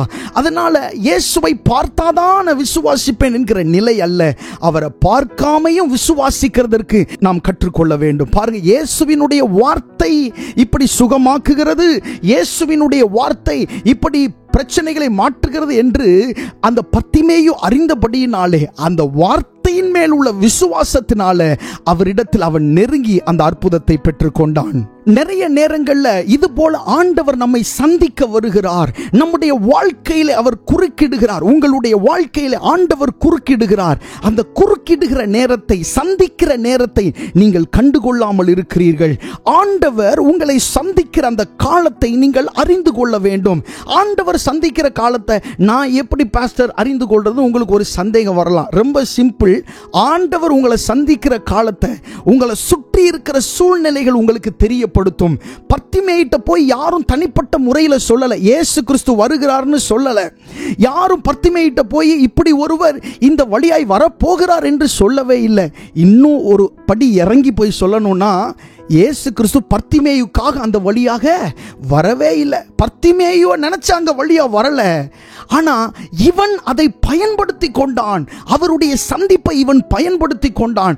ஒருவேளை அங்க இருந்த பின்னாக, இயேசுக்கு பின்னாக சென்ற ஆயிரக்கணக்கான பேர்கள் அந்த சந்திப்பை பயன்படுத்தி கொண்டார்கள் என்று தெரியவில்லை. ஆனா இவன் அந்த சந்திப்பை பயன்படுத்தி கொண்டான். இயேசு கிறிஸ்துவுடைய வாழ்க்கையில குறுக்கிட விரும்புகிறதை உங்களுடைய சூழ்நிலைகள் நன்றாக காண்பிக்கும். உங்களை சுற்றி சுற்றி உள்ள காரியங்கள் நன்றாய் காண்பிக்கும். ஏதோ ஒரு மாற்றம் உங்களை சுற்றி நடந்து கொண்டே இருக்கும். ஏதோ ஒரு பிரச்சனை மறுபடி வந்து கொண்டே இருக்கும். அப்பொழுது நீங்கள் ஏன் எனக்கு இந்த பிரச்சனை என்று சொல்லி அந்த பிரச்சனைக்கு நேராக உங்களுடைய கவனத்தை திருப்புவீர்கள். ஆனால் ஆண்டவர் அந்த பிரச்சனைக்காக அல்ல, உங்களுடைய வாழ்க்கையில் விடுதலை கொடுக்கிறதற்காக அவர் முயற்சி பண்ணி கொண்டிருக்கிறார் என்பதை நீங்கள் அறிந்து கொள்ள வேண்டும். பாருங்க, இஸ்ரவேல் ஜனங்கள் தேவனை நோக்கி கூப்பிட்டார்கள். தேவனை நோக்கி கூப்பிட்ட பொழுது அவர்கள் கூப்பிட்ட இடத்திலே அல்லது அவர்களிடத்திலே ஆண்டவர் பேசவில்லை. பதிலாக ஆண்டவர் தூரத்தில் மீதியான் என்கிற தேசத்தில் இருந்த மோசேயின் இடத்திலே ஆண்டவர் பேசினார். நல்லா பாருங்க, ஜெபிக்கிறது இவங்க, ஆனா ஆண்டவர் யார்கிட்ட பேசினாரு? மோசேயின் இடத்துல பேசிக் கொண்டிருந்தார். உங்களுடைய வாழ்க்கையில சில காரியங்களுக்காக நீங்க ஜெபித்துக் கொண்டு இருக்கும் போது ஆண்டவர் உங்களிடத்தில் அல்ல, ஆமென், இந்த பிரச்சனை யாரிடத்தில் பேச வேண்டும் என்று அவருக்கு தெரியும். அவர்களிடத்தில் ஆண்டவர் பேசுவார். யோனா ஜெபம் பண்ணினான்ல மீனின் வயிற்றுல, 3 நாள் ஜெபம் பண்ணான் வேதத்தில் சொல்லப்பட்டிருக்கு, இரவும் பகலும். அந்த 3 நாள் அவன் ஜெபம் பண்ணான்ல, ஒரு வார்த்தை யோனாட்ட ஆண்டவர் பேசி இருக்கணுமா இல்லையா? ஆனா ஆண்டவர் யோனாட்ட பேசல. யார்கிட்ட தான் பேசினாரு? மீனிட்ட தான் பேசினார். யோனாட்ட ஆண்டவர் பேசல. 3 நாள் ஜெபம் பண்ணியிருக்கேன் அப்படின்றதுனால யோனாட்ட ஆண்டவர் பேசல. பதிலாக மீனிடத்திலே ஆண்டவர் பேசினார். மீனுக்கு கட்டளை கொடுத்தார். சில நேரங்களில் நீங்க ஜெபிக்கும் போது சோர்வடையாதீங்க. ஏன் ஆண்டவர் என்கிட்ட பேச மாட்டார்? நீங்க சோர்வடையாதீங்க. பேச வேண்டிய இடத்துல ஆண்டவர் பேசிக்கொண்டே இருப்பார். உங்களுக்கு அந்த வேதத்தின் மூலமாக உண்டாகிற இந்த புரிதல் உண்டானால் ஜெபத்தை பற்றின ஒரு விளக்கம் உங்களுக்கு கிடைக்கும். சோ இஸ்ரவேல் ஜனங்கள் கட்டப்பட்டிருந்த அந்த நாட்களிலே அவர்கள் ஜெபம் பண்ணினார்கள். தூரத்தில் இருந்த மீதியான் தேசத்திலே இருந்த மோசேயின் இடத்திலே ஆண்டவர் இவர்களை பற்றி பேச ஆரம்பித்தார். இந்த ஜனங்கள் ஆண்டவரை நோக்கி கூப்பிட மோசேயின் இடத்தில் ஆண்டவர் பேசி இங்கே கிரியை செய்ய தொடங்கிவிட்டார். ஆனா பிரச்சனையும் அதிகமாகிறது. நம்ம என்ன செய்கிறோம்? பார்க்கிறோம். இந்த பார்வோன் அதிகமாக இஸ்ரவேல் ஜனங்களை நெருக்குகிறத பார்க்கிறோம். அப்படிப்பட்ட நெருக்கத்திற்குள்ளாக அவர்கள் போகும்போது அவர்கள் ஆண்டவர் அவர்களுடைய வாழ்க்கையில கிரியை செய்கிறார் என்பதை புரிந்து கொள்ளவில்லை. பதிலாக ஏன் ஆண்டவர் எங்களுக்கு இப்படி செய்கிறார் என்று சொல்லி அவருடைய தீர்க்கதரிசி ஆகிய மோசேயின் மேலும் அங்கே இருக்கிற மூப்பர்கள் மேலும் அவர்கள் கோபம் கொண்டார்கள். ஏன் எங்களுக்கு இப்படி செய்தீர்கள் என்று சொல்லி கேட்டார்கள்.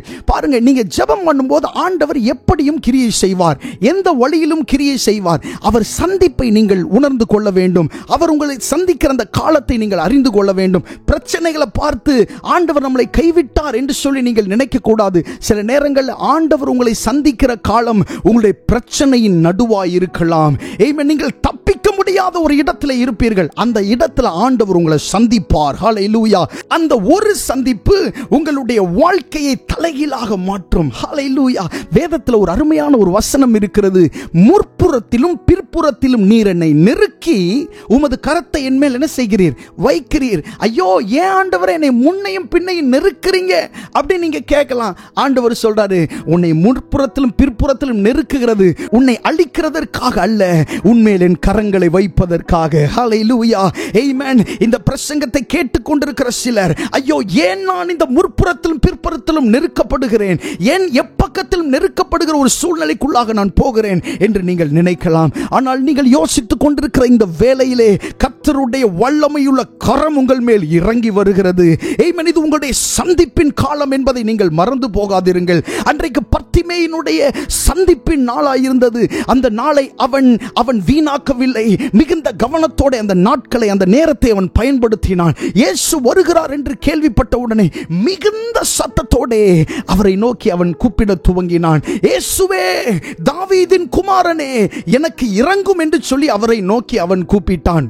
அவனுக்கு தெரியும் இவர் தாவீதினுடைய வம்சத்தில் வந்தவர் என்று சொல்லி அவனுக்கு தெரியும். அதனால இயேசு கிறிஸ்துவை கூப்பிடும் பொழுது, இயேசுவே, தாவீதின் குமாரனே என்று சொல்லி அவரை நோக்கி கூப்பிட்டான். ஏன் இவ்வளவு அவசரமா அவரை நோக்கி கூப்பிடணும்? உங்களுக்கு ஒரு கேள்வி வருதா? ஏன் இவ்வளவு அவசரமா கூப்பிடணும்? நாளைக்கு கூப்பிடலாம், நாளை கழித்து கூப்பிடலாம். இயேசு கிறிஸ்து எங்கும் இருக்கிறவர் தானே, எப்பொழுது வேண்டுமானாலும் கூப்பிடலாம்ல. ஆனா இந்த பார்வையற்ற மனுஷன் கூப்பிட்டதுக்கு ஒரு காரணம் இருக்கு. அவ்வளவு சத்தம் போட்டு கதறினதுக்கு ஒரு காரணம் இருக்கு. அது என்ன காரணம் தெரியுமா? வாசிக்கலாம். ஏசாயா தீர்க்க தரிசன புஸ்தகம் 55வது அதிகாரம். எல்லா தேவ பிள்ளைகளும் இந்த வசனத்தை எடுத்துக்கொள்ளுங்க. ஏசாயா தீர்க்க தரிசன புஸ்தகம் 55வது அதிகாரம் 6வது வசனம். வாசிக்கலாமா? கர்த்தரை கண்டடையத்தக்க சமயத்தில் அவரை தேடுங்கள், அவர் சமீபமாய் இருக்கையில் அவரை நோக்கி கூப்பிடுங்கள். ஹல்லேலூயா. பாருங்க, கர்த்தரை கண்டடையத்தக்க சமயத்தில் அவரை தேடுங்கள், அவர் சமீபமாய் இருக்கையில் அவரை நோக்கி என்ன செய்யுங்கள்? கூப்பிடுங்கள்.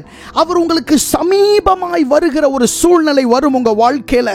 அந்த சமீபமா வர்ற நேரத்தில் அவரை நோக்கி நீங்க கூப்பிடணும். ஹல்லேலூயா, ஆமென். பர்த்திமே என்கிறதான அந்த பார்வையற்ற மனுஷனுடைய வாழ்க்கையிலே இயேசு சமீபமாய் வந்தார். அவன் இருக்கிற வழியா இயேசு வந்தார். அவனுக்கு சமீபமாய், அவனுக்கு பக்கத்தில் இயேசு வந்தார். ஆமென். இந்த வார்த்தையை கேட்டுக்கொண்டிருக்கிற நேரத்திலே ஆமென், ஆண்டவர் உங்கள் பக்கத்தில் வருகிறார். உங்களுக்கு சமீபமாய் அவர் வருகிறார். ஆமென். அவர் உங்களுக்கு தூரமானவர் அல்ல. நீங்கள் நினைத்திருக்கிறது போல அவர் உங்களை மறந்தவர் அல்ல. வேதத்தில் இப்படி வாசிக்கிறோம், இஸ்ரவேலே, கர்த்தர் உன்னை மறந்தார் என்று சொல்லாதே. ஸ்திரீயானவள் தன் கற்பத்தின் பிள்ளைக்கு இறங்காமல் தன் பாலகனை மறப்பாளோ? அவள் மறந்தாலும் அவள் மறந்தாலும் நான் உன்னை மறப்பதில்லை என்று சொல்லுகிறார். ஹல்லேலூயா, ஆமென். இப்படி மறவாத இயேசு, இப்படி உங்களை மறவாத நம்முடைய கர்த்தர் இன்றைக்கு உங்கள் சமீபமாய் வருகிறார். உங்கள் வீட்டு பக்கத்திலே வருகிறார், உங்க கிட்ட வருகிறார். ஆமென். அலட்சியம் பண்ணிவிட வேண்டாம். ஆமென். இதை ஒரு சாதாரண விஷயமாய் நீங்கள் எடுத்துக்கொள்ள வேண்டாம். அவரை நோக்கி நீங்கள் கூப்பிடுங்கள். அவர் உங்களுக்கு சமீபமாய் இருக்கிறபடியினாலே, உங்களுக்கு உதவி செய்வதற்காகவே அவர் வந்தபடியினாலே, ஆமென், நீங்கள் கூப்பிடுகிற உங்களுடைய சத்தத்தை கேட்டு, உங்களுடைய கதறலை கேட்டு, உங்களுடைய கண்ணீரை கேட்டு அவர் நிச்சயம் உங்களுக்கு அற்புதத்தை செய்வார் என்பதிலே எந்த சந்தேகம் இல்லை. ஹல்லேலூயா, ஆமென்.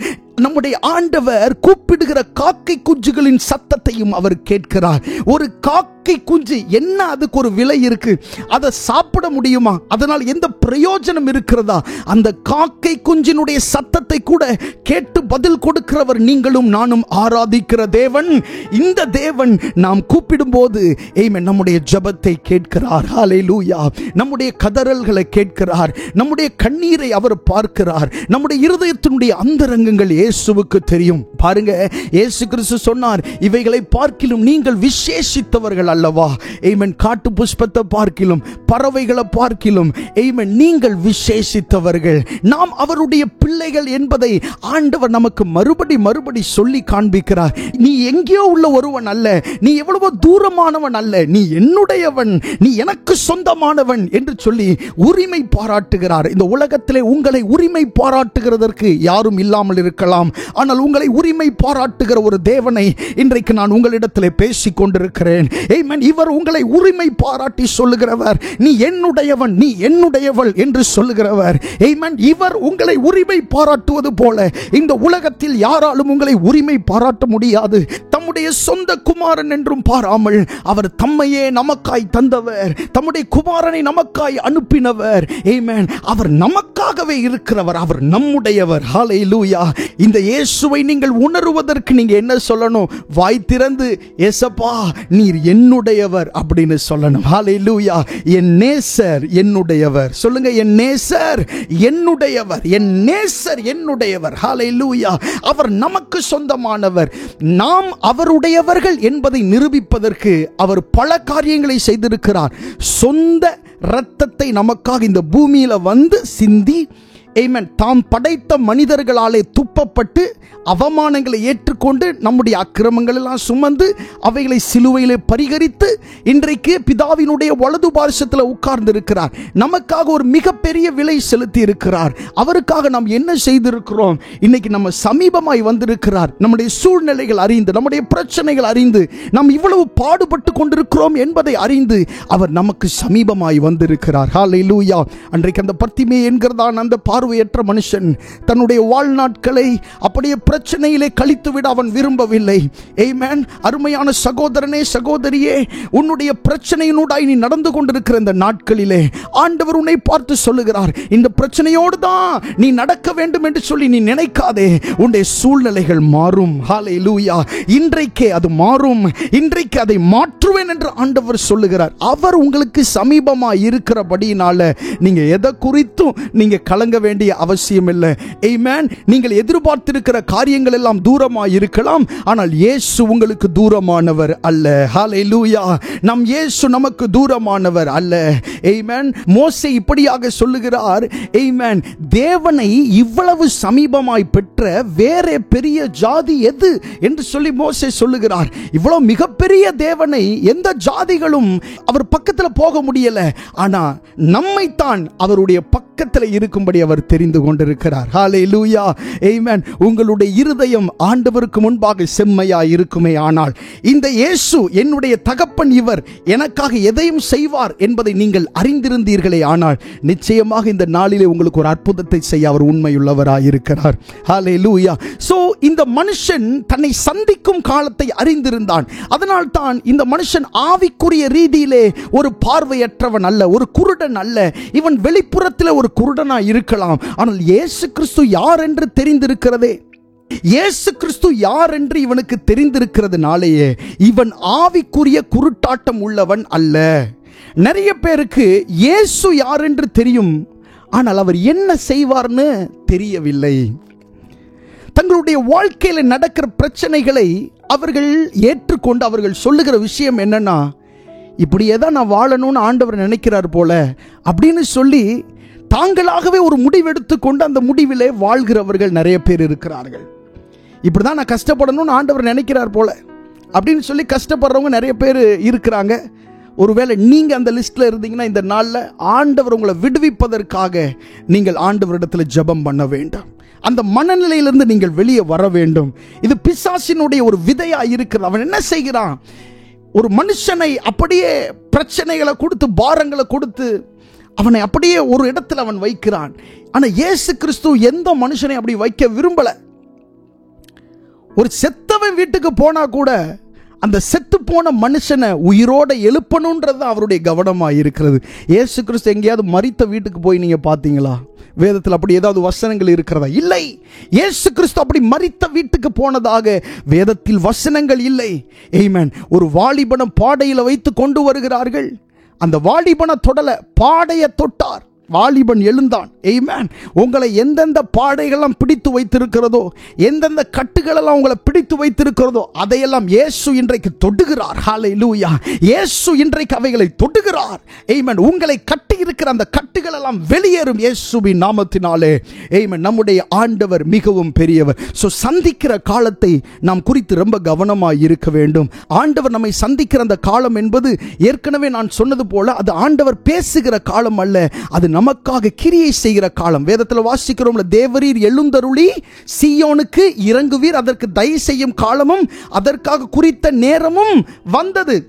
பல வாக்குத்தத்தங்களை நமக்கு கொடுத்தது உண்மை. ஆனா ஒரு குறிப்பிட்ட சீசன்ல ஆண்டவர் என்ன செய்றார் பாருங்க, எழுந்தருளி சீயோனுக்கு இரக்கம் செய்கிறார். ஹல்லேலூயா. எழுந்தருளி சீயோனுக்கு இறங்குகிறார். ஏன்னா அதுக்கு தயை செய்கிற ஒரு காலம் வந்திருக்கிறது. உங்களுக்கு தயை செய்கிற ஒரு காலம் வந்திருக்கிறது. ஆண்டவர் தம்முடைய ஃபேவரை உங்களுக்கு காட்டுகிற ஒரு காலம் வந்திருக்கிறது. விசுவாசிச்சீங்கன்னா நல்ல கரங்கள் உயர்த்தி ஆண்டவருக்கு மகிமை செலுத்தலாம். ஆமென். கர்த்தர் நல்லவர். சோ அவர் சமீபமாக இருக்கையில் அவரை நோக்கி நீங்க என்ன செய்ய வேண்டும்? கூப்பிட வேண்டும். அவரை நோக்கி நீங்கள் உங்களுடைய சூழ்நிலைக்கு சொல்லி இந்த பிரச்சனையை மாற்றுகிறது உம்மால் தான் கூடும் என்று ஆண்டவரிடத்தில் அறிக்கையிட்டு அவரை நோக்கி நீங்கள் பார்க்க வேண்டும். சங்கீதங்களின் புஸ்தகம் 145வது சங்கீதம் 18வது வசனத்தை வாசிக்கலாம். சங்கீதம் 145:18. தம்மை நோக்கி கூப்பிடுகிற யாவருக்கும், உண்மையாய் தம்மை நோக்கி கூப்பிடுகிற யாவருக்கும் கர்த்தர் சமீபமாய் இருக்கிறார்.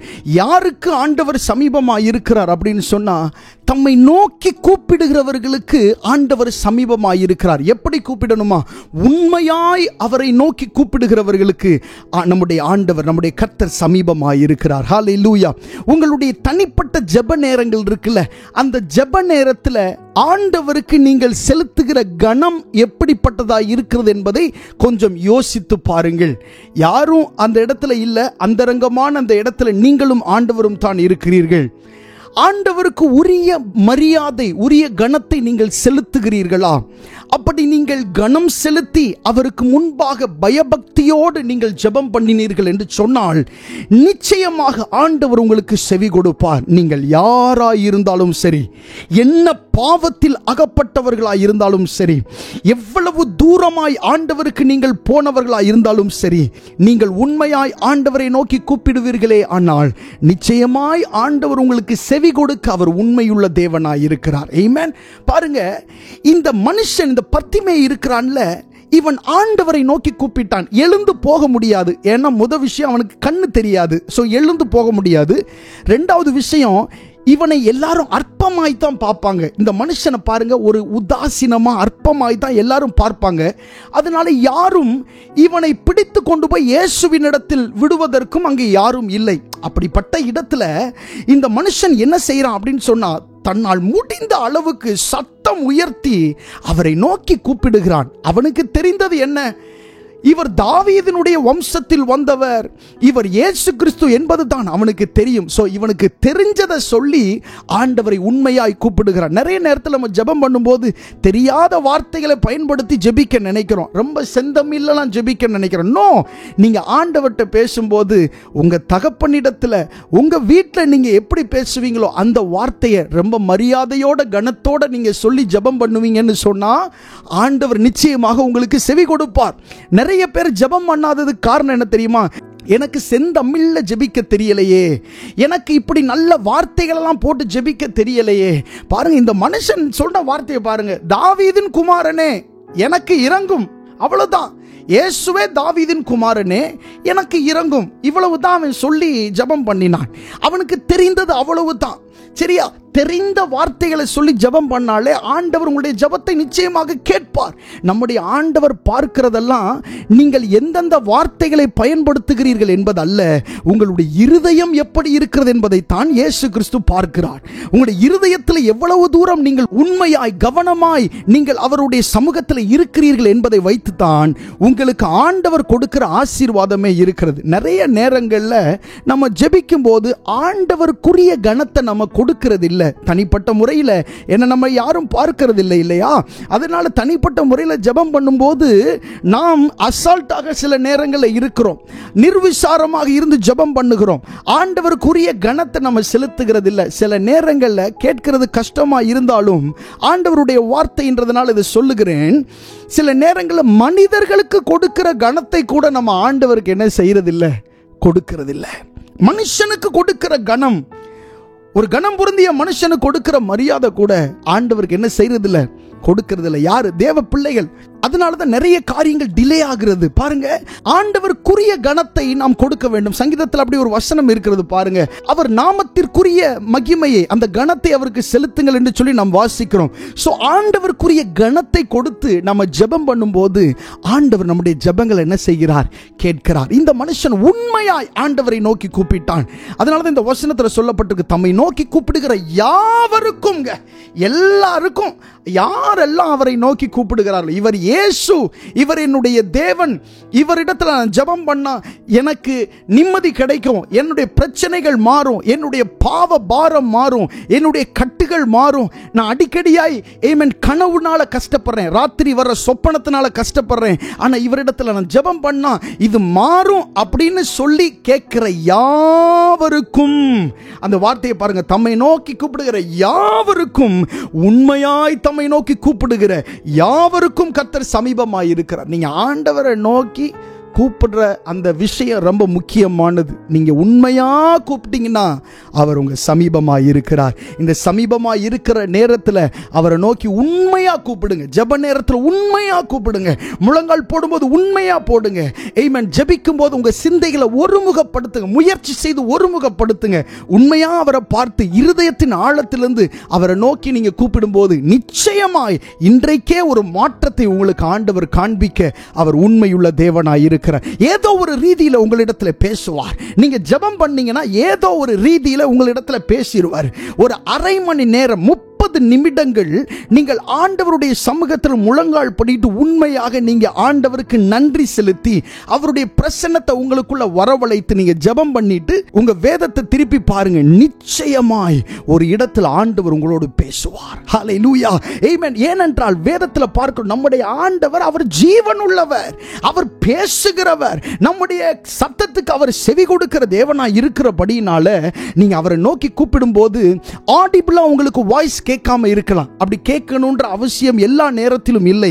ஆண்டவர் வேத புஸ்தகத்தின் மூலமாகத்தான் எப்பொழுதுமே மனிதர்களோடு பேசுகிறார். சில நேரங்களில் உணர்வுகளை தருகிறார், அதுல எந்த மாற்றம் இல்லை. உணர்வுகளை ஆண்டவர் தருகிறார், உணர்வுகளின் மூலமாக ஆண்டவர் பேசுகிறார், அதை மறுக்கவே முடியாது. ஆனா வேதத்தின் மூலமாக நிச்சயமாய் ஆண்டவர் உங்களோடு பேசியே இருப்பார். நீங்கள் 30 நிமிடங்கள், ஜஸ்ட் half an hour நீங்க ஜெபம் பண்ணும்போது ஆண்டவர் உங்க கூட நிச்சயமா என்ன செய்வார்? பேசுவார். நிறைய நேரத்தில் அநேகர் சொல்லுகிற வார்த்தை என்னன்னா, என் கூட ஆண்டவர் பேசுறதே இல்லை, ஆண்டவர் என்கிட்ட எப்பவுமே பேச மாட்டார். ஆனா நீங்க ஜெப நேரத்தில் ஆண்டவருக்குரிய கனத்தை நீங்க கொடுத்தா, ஆண்டவருக்கு செலுத்த வேண்டிய மகிமை நீங்க செலுத்தினா, அவருக்கு நன்றி செலுத்தி உங்களை நீங்க தாழ்த்துனீங்கன்னா கண்டிப்பா ஆண்டவர் உங்கள்ட்ட பேசுவார். இந்த வசனம் சொல்லுகிறது பாருங்க, தம்மை நோக்கி கூப்பிடுகிற யாவருக்கும், ஹல்லேலூயா, யாவருக்கும், யாவருக்கும், உண்மையாய் தம்மை நோக்கி கூப்பிடுகிற யாவருக்கும் கர்த்தர் சமீபமாய் இருக்கிறார். இந்த பத்திமே என்கிறதான இந்த பார்வையற்ற மனுஷனுக்குள்ள இருந்த அந்த விஷயம் அதுதான். அவனுடைய உள்ளான கண்கள், ஆவிக்குரிய கண்கள் திறக்கப்பட்டிருந்தது என்று சொன்ன காரணம் இதுதான். அவனுக்கு தெரியும், ஒன்னு கர்த்தர் சமீபமாய் இருக்கிறாரு, ரெண்டாவது அவர் கூப்பிட்டா, அதாவது யார் கூப்பிட்டாலும் அவர் செவி கொடுப்பார் என்கிற நம்பிக்கை தான், அந்த விசுவாசம் தான் அவனை இயேசு கிறிஸ்துவின் இடத்திலே கொண்டு போனது. கர்த்தருடைய நாமம் மகிமைப்படுவதாக. அடுத்ததாக 48வது வசனத்தை வாசிக்கலாம். அதே மார்க் எழுதின சுவிசேஷம் 10ஆம் அதிகாரம் 48வது வசனம் வாசிக்கலாமா? அவன் பேசாதிருக்கும்படி அநேகர் அவனை அதட்டினார்கள். அவனோ, தாவீதின் குமாரனே எனக்கு இரங்கும் என்று முன்னிலும் அதிகமாய் கூப்பிட்டான். அவன் பேசாதிருக்கும்படி அநேகர் அவனை அதட்டினார்கள். அவனோ, தாவீதின் குமாரனே எனக்கு இரங்கும் என்று முன்னிலும் அதிகமாய் கூப்பிட்டான். ஆண்டவர் சந்திக்கிற காலத்தை அறிந்திருந்தான். அவர் சமீபமாக இருக்கிற அந்த வேளையில் அவரை நோக்கி கூப்பிட்டான். கூப்பிட்ட உடனே பிரச்சனை வர்றதை பாருங்க.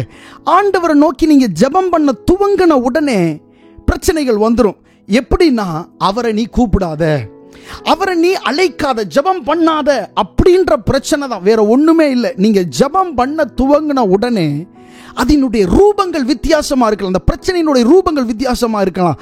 ஆனா அதனுடைய நோக்கம் என்னன்னா, ஜெபிக்காத. எங்கேயுமே பிசாசானவன் என்ன பண்றான் அப்படின்னா, ஜெபத்திற்கு எதிராக இருக்கிறான்.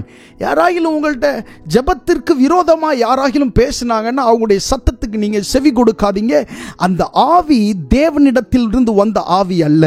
சில நேரங்களில் சொல்லுவாங்க, ஜெபம் பண்ணாதீங்க அப்படின்னு சிலரை சொல்றது நீங்க கேள்விப்பட்டிருக்கலாம். ஜெபம்லாம் பண்ண தேவையில்லைங்க, எதுக்கு ஜெபம் பண்ணி, நம்மளை பத்தி எல்லாமே ஆண்டவருக்கு தெரியும் அப்படின்னு சிலர் சொல்லுவாங்க. அந்த ஜெபம் பண்ணாதீங்க அப்படின்னு யார் உங்கள்ட்ட சொல்றாங்களோ அவங்கள விட்டு கொஞ்சம் விலகி வர்றது நம்முடைய ஆவிக்கு நல்லது. ஹல்லேலூயா, ஆமென். இயேசு கிறிஸ்து ஜெபம் பண்ணினார், அவருடைய சீஷர்கள் ஜெபம் பண்ணினார்கள், நம்மை ஜெபிக்கும்படி உற்சாகப்படுத்தினார்.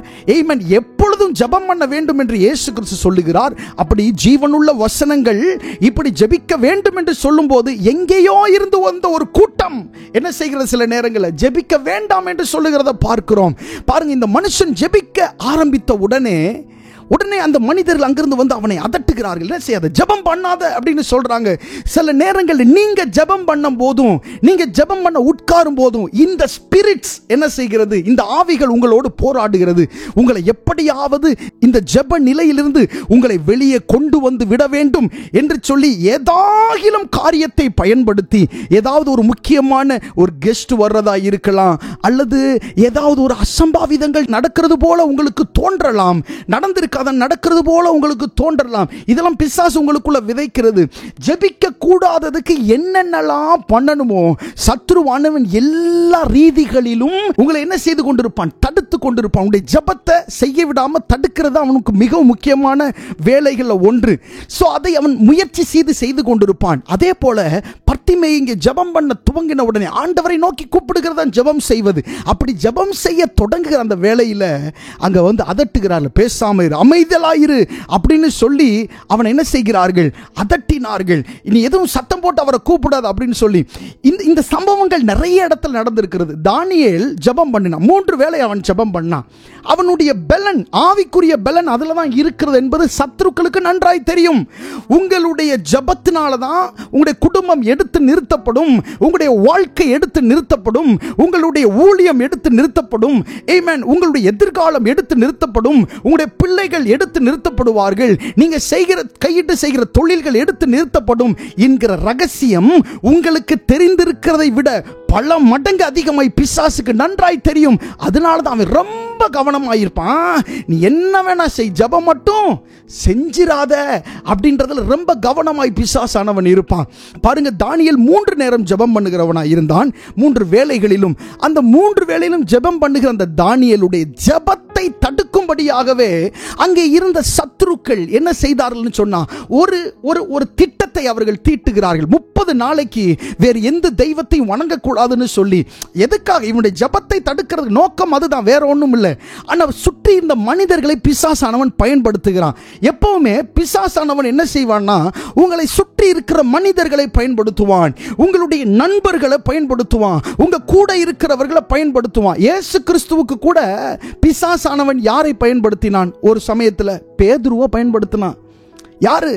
இந்த ஒரே பிரசங்கத்தில் 3000 பேரை இரட்சிப்புக்குள் வழி நடத்தின இந்த பேதுருவை பிசாசானவன் பயன்படுத்தினான். ஆனா இயேசு கிறிஸ்து அதை பிரித்தறிந்தார். இது பேதுரு இல்ல பேசுறது, உள்ள இருந்து சாத்தான்ல பேசுறது அப்படின்னு சொல்லிட்டு அப்பாலே போ சாத்தானே என்று சொல்லி அவனை கடிந்து கொண்டார். பின்னாக போ சாத்தானே என்று சொன்னார். ஆமென். இது போல இயேசு கிறிஸ்து பிரித்து உணர்கிறதை பார்க்கிறோம். சில நேரங்களில் நீங்க ஜெபம் பண்ணும்போது இப்படிப்பட்ட கிரியைகள் உங்களை தடுக்கும், உங்க ஜெபத்தை தடுக்கும். அந்த மாதிரி நேரத்தில் நிறைய நேரங்களில் நம்ம என்ன செய்வோம்னா, ஆமா நமக்கு டயர்டா தான் இருக்கு போல, இந்த அசதி அப்படின்ற ஆவி இருக்கு பாருங்க, நமக்குள்ள வருகிற அசதின்ற ஆவி. இந்த அசதின்ற ஆவி நிறைய நேரத்தில் அது உண்மையானது அல்ல. பிசாசு அந்த காரியத்தை பயன்படுத்துவான். நீ டயர்டா இருக்க அப்படின்னு உங்கள்கிட்ட சொல்லிக்கிட்டே இருப்பான்.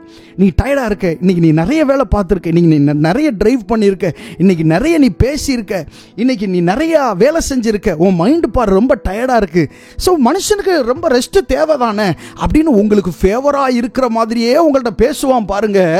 அப்படியே நீங்க என்ன செஞ்சிருவீங்க? முழங்கால போட்டு, ஆமா ஆண்டவரே, ஆமா நான் ரொம்ப டயர்டா இருக்கேன்ப்பா, இன்னைக்கு இந்த ஜெபத்தை முடிச்சுக்கலாம், இன்னொரு நாள் ஜெபம் பண்ணிக்கலாம் அப்படின்னு சொல்லிட்டு அவர் சமீபமா வர்றதை உணராம, அவர் பக்கத்தில் இருக்கிறத உணராம, உங்களை ஜெபிக்க வைக்கிறார்ன்றதை உணராம நம்ம என்ன செஞ்சிரோம்? பல நேரங்களில் நம்ம ஜெபத்தை முடித்துக் கொள்ளுகிறோம். இந்த ஆவிகள் இன்றைக்கு நேற்று செயல்படல. வேதத்திலையும் பலருடைய ஜெபத்தை அவைகள் தடுத்திருக்கிறது. ஒரே ஒரு உதாரணத்தை பார்ப்போம். தானியேலை சொல்லியாச்சு, ஒரு உதாரணம் பார்ப்போம். சங்கீதங்களின் புஸ்தகம் 3வது சங்கீதம் 2, 3, 4 ஆகிய வசனங்கள் வாசிக்கலாமா? தேவனிடத்தில் அவனுக்கு இரட்சிப்பு இல்லை என்று என் ஆத்துமாவை குறித்து சொல்லுகிறவர்கள் அநேகராயிருக்கிறார்கள். ஆனாலும் கர்த்தாவே, நீர் என்னை சூழ்ந்துள்ள கேடகமும் என் மகிமையும் என் தலையை உயர்த்துகிறவருமாயிருக்கிறீர்.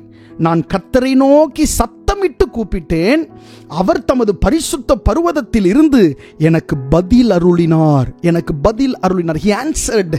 நான் ஜெபம் பண்ணேன், ஆண்டவர் எனக்கு ஆன்சர் பண்ணிட்டார், எனக்கு பதில் கொடுத்துட்டாரு அப்படின்னு இங்கே சங்கீதக்காரன் தாவீது சொல்லுகிறான். இவன் ஜெபம் பண்ணி கொண்டிருக்கிற இந்த நேரத்தில் 2வது வசனத்தில் இருக்கிற அந்த வார்த்தையை பாருங்க. தேவனிடத்தில் அவனுக்கு இரட்சிப்பு இல்லை என்று என் ஆத்துமாவை குறித்து சொல்லுகிறவர்கள் அநேகராயிருக்கிறார்கள். இந்த ஸ்பிரிட் எப்படின்னு நான் உங்களுக்கு விளக்கி சொல்றேன். இது ஒரு பொல்லாத ஸ்பிரிட் பாருங்க.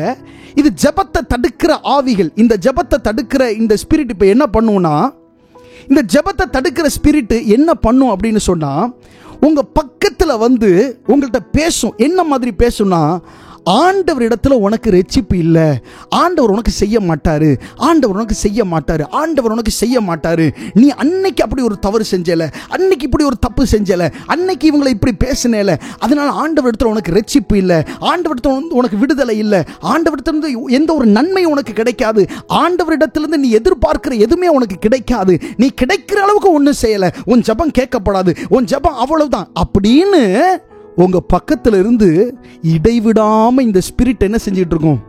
பேசிக்கிட்டே இருக்கும். பாருங்க, ஜெபத்தை பிசாசு எப்படியெல்லாம் தடுக்கிறான் பாருங்க. அப்போது பேசிக்கிட்டு இருக்கோம். அப்போது நிறைய நேரங்களில் நீங்கள் கவனிச்சிருக்கீங்களா, உங்களையே நீங்கள் அப்படியே ஒரு கில்ட்டியாக ஃபீல் பண்ணி, ஆமாம் ஆண்டவரே இவ்வளோ தப்பு பண்ணவேன்ப்பா, நான் போய் இதெல்லாம் உங்கள்கிட்ட கேட்கலாமாப்பா அப்படின்னு சொல்லி நீங்கள் போட்டிருக்கிற அந்த முழங்காலை விட்டு அப்படியே கீழே உட்காந்து உங்கள் ஜெபத்தை முடிச்சிருவீங்க. ஆனால் இந்த வெற்றி பிசாசுக்கு தான். பிசாசு அவன் நகைத்து கொண்டிருப்பான். ஏன்னா நீங்கள் ஆண்டவரிடத்திலிருந்து பெற வேண்டிய ஆசீர்வாதத்தை, அந்த குறித்த நேரத்தில் பெற வேண்டிய ஆசீர்வாதத்தை நீங்கள் பெற முடியாமல் போகும். அதனால அவனுக்கு அது மகிழ்ச்சி. ஆனால் ஆண்டவர் துக்கத்தோடு இருப்பார். ஏன்னா ஜெபிக்கிறவன் தானா ஜெபிக்கிறது இல்லை, அவனுக்குள்ள பரிசுத்த ஆவியானவர் கொடுக்கிற அந்த வேகம், அவர் கொடுக்கிற அந்த உத்வேகம் தான் ஒரு மனுஷனை ஜெபிக்க வைக்கிறது. ஏன்னா ஆவியானவர் எப்பொழுதுமே நம்மளை ஜெபம் பண்ண வைப்பார். வேதத்தில் பாருங்க, இயேசு கிறிஸ்து கெத்செமனே தோட்டத்தில் ஜெபிக்கிறார். ஜெபம் பண்ணும்போது அவர் ரொம்ப வியாகுலப்பட்டு ஜெபம் பண்ணும்போது ஒரு வசனம் இருக்குது, ஒரு தூதன் வானத்திலிருந்து தோன்றி அவரை பலப்படுத்தினான் அப்படின்னு ஒரு வசனம் இருக்கு. ஜெபித்து கொண்டிருக்கிற இயேசுவை இன்னும் ஜெபிக்கும்படி பலப்படுத்துகிறான், அப்படிதான் அதுக்கு அர்த்தம். ஜெபம் பண்ணி கொண்டிருக்கிற இயேசுவை இன்னும் ஜெபம் பண்ணணும் அப்படின்னு என்ன செய்கிற அந்த தூதன் பலப்படுத்துகிறான்.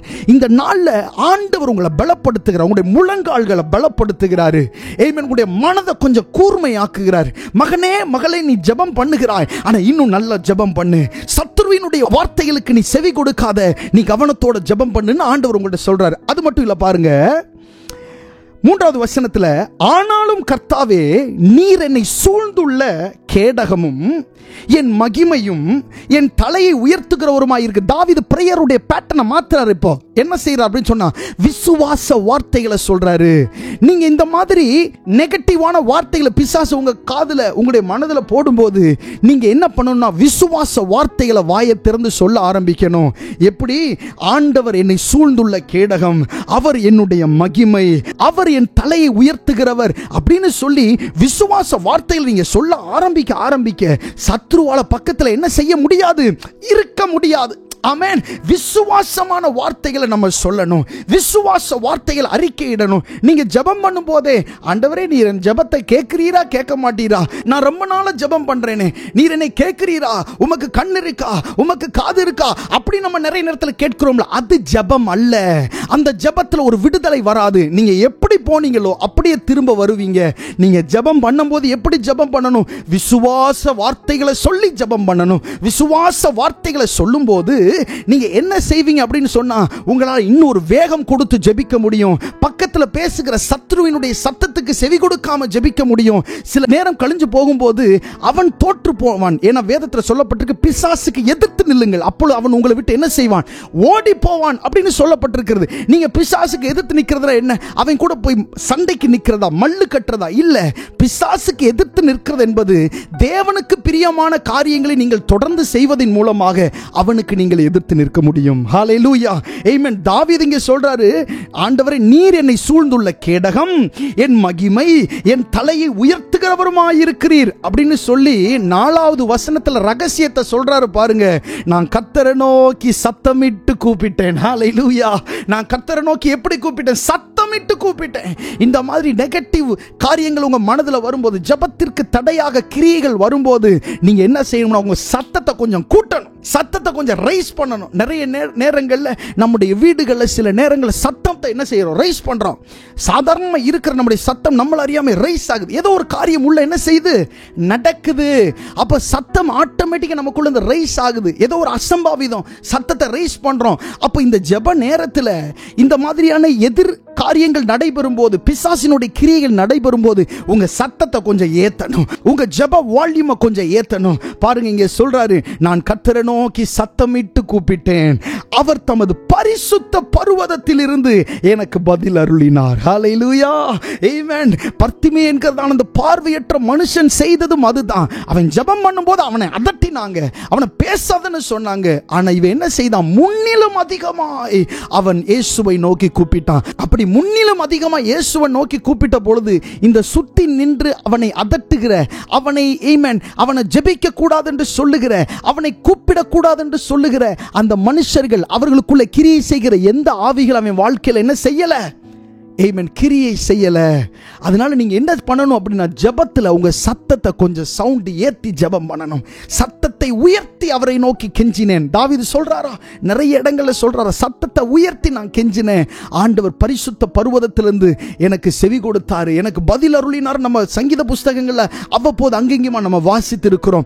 அப்போ பர்த்திமேயு குருடன் என்ன செய்தான்? சத்தத்தை உயர்த்தி அவரை நோக்கி அவன் கெஞ்சினான், சத்தத்தை உயர்த்தி அவரை நோக்கி கூப்பிட்டான். அப்படி ஜெபிக்கும் போது 49வது வசனத்துல வாசிக்கிறோம், இயேசு நின்று அவனை அழைத்து வர சொன்னார். அவர்கள் அந்த குருடனை அழைத்து, திடன்கொள், எழுந்திரு, உன்னை அழைக்கிறார் என்றார்கள். பாருங்க, இயேசு நின்று அவனை அழைத்து வர சொன்னார். அவர்கள் அந்த குருடனை, அந்த பார்வையற்ற அந்த மனுஷனை அழைத்து, திடன்கொள், எழுந்திரு, அவர் உன்னை அழைக்கிறார் என்றார்கள். இப்போ ரொம்ப முக்கியமான ஒரு விஷயம், அவன் அதிக சத்தமா கூப்பிட்டப்போ இயேசு நின்னுட்டார். நின்னுட்டு சொன்ன வார்த்தை, அவனை கூட்டிட்டு வாங்க. ரொம்ப நேரமா கூப்பிடுறான், அவனை கூட்டிட்டு வாங்கன்னு சொல்றாரு. ஜெபத்தை ஆரம்பிக்கும் போதே அவர் செவி கொடுத்திருக்கலாமா இல்லையா? அவருக்கு கேட்டிருக்கும் தானே, அவருக்கு தெரியும் தானே? தெரியும்.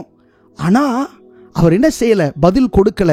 சில நேரங்களில் உங்க ஜெபத்தை நீங்க பதில் கிடைக்கிற வரைக்கும் கண்டினியூ பண்ணணும். நிறைய ஜெபங்கள் நம்ம ஆரம்பிச்சு ஆண்டவர் கிரியை செய்கிற மாதிரி இருக்கிறதுக்குள்ள அதை என்ன செஞ்சிடறோம்? அப்படி அந்த ஜெபத்தை ஜெபம் பண்ணுகிறதை விட்டுறோம். அதனால தான் இயேசு கிறிஸ்து சொன்னாரு, சோர்ந்து போகாமல் ஜெபம் பண்ண வேண்டும் என்று சொல்லி அவர்களுக்கு ஒரு ஊமையை சொல்லுகிறார். அங்கதான் ஒரு நியாயாதிபனும் ஒரு விதவையும் குறித்து நம்ம வேதத்தில் அந்த ஊமையை பார்க்கிறோம். இயேசு கிறிஸ்து சொன்ன ஒரு ஊமை, பேரபிள், அதை நம்ம பார்க்கிறோம். அப்போ நம்ம ஆண்டவர் பதில் கொடுக்கிற வரைக்கும் நம்ம ஜெபம் பண்ண வேண்டும். உங்க ஜெபத்துக்கு நிச்சயமா ஆண்டவர் பதில் கொடுப்பாருங்க. அது எவ்வளவு பெருசா இருந்தாலும் எவ்வளவு சின்னதா இருந்தாலும் நிச்சயமா ஆண்டவர் பதில் கொடுப்பார். ஆனால் நீங்க ஸ்திரமாய் ஜெபம் பண்ணணும். பிசாசு உங்க ஜெபத்தை அப்படியே கண்ட்ரோல் பண்ணும், கட்டுப்படுத்தும். நீங்க அந்த கட்டுப்பாடுகளுக்கு மேலாக உங்க சத்தத்தை உயர்த்தி ஜெபம் பண்ணும்போது அவர் உங்க ஜெபத்தை கேட்டு, ஆமென், அவனை போய் அழைத்து வாருங்க அப்படின்னு சொல்றார். இப்போ அவர்கள் வந்து அந்த குருடனை அழைத்து அவன்கிட்ட சொல்றாங்க, அந்த வார்த்தையை பாருங்க, திடன்கொள்.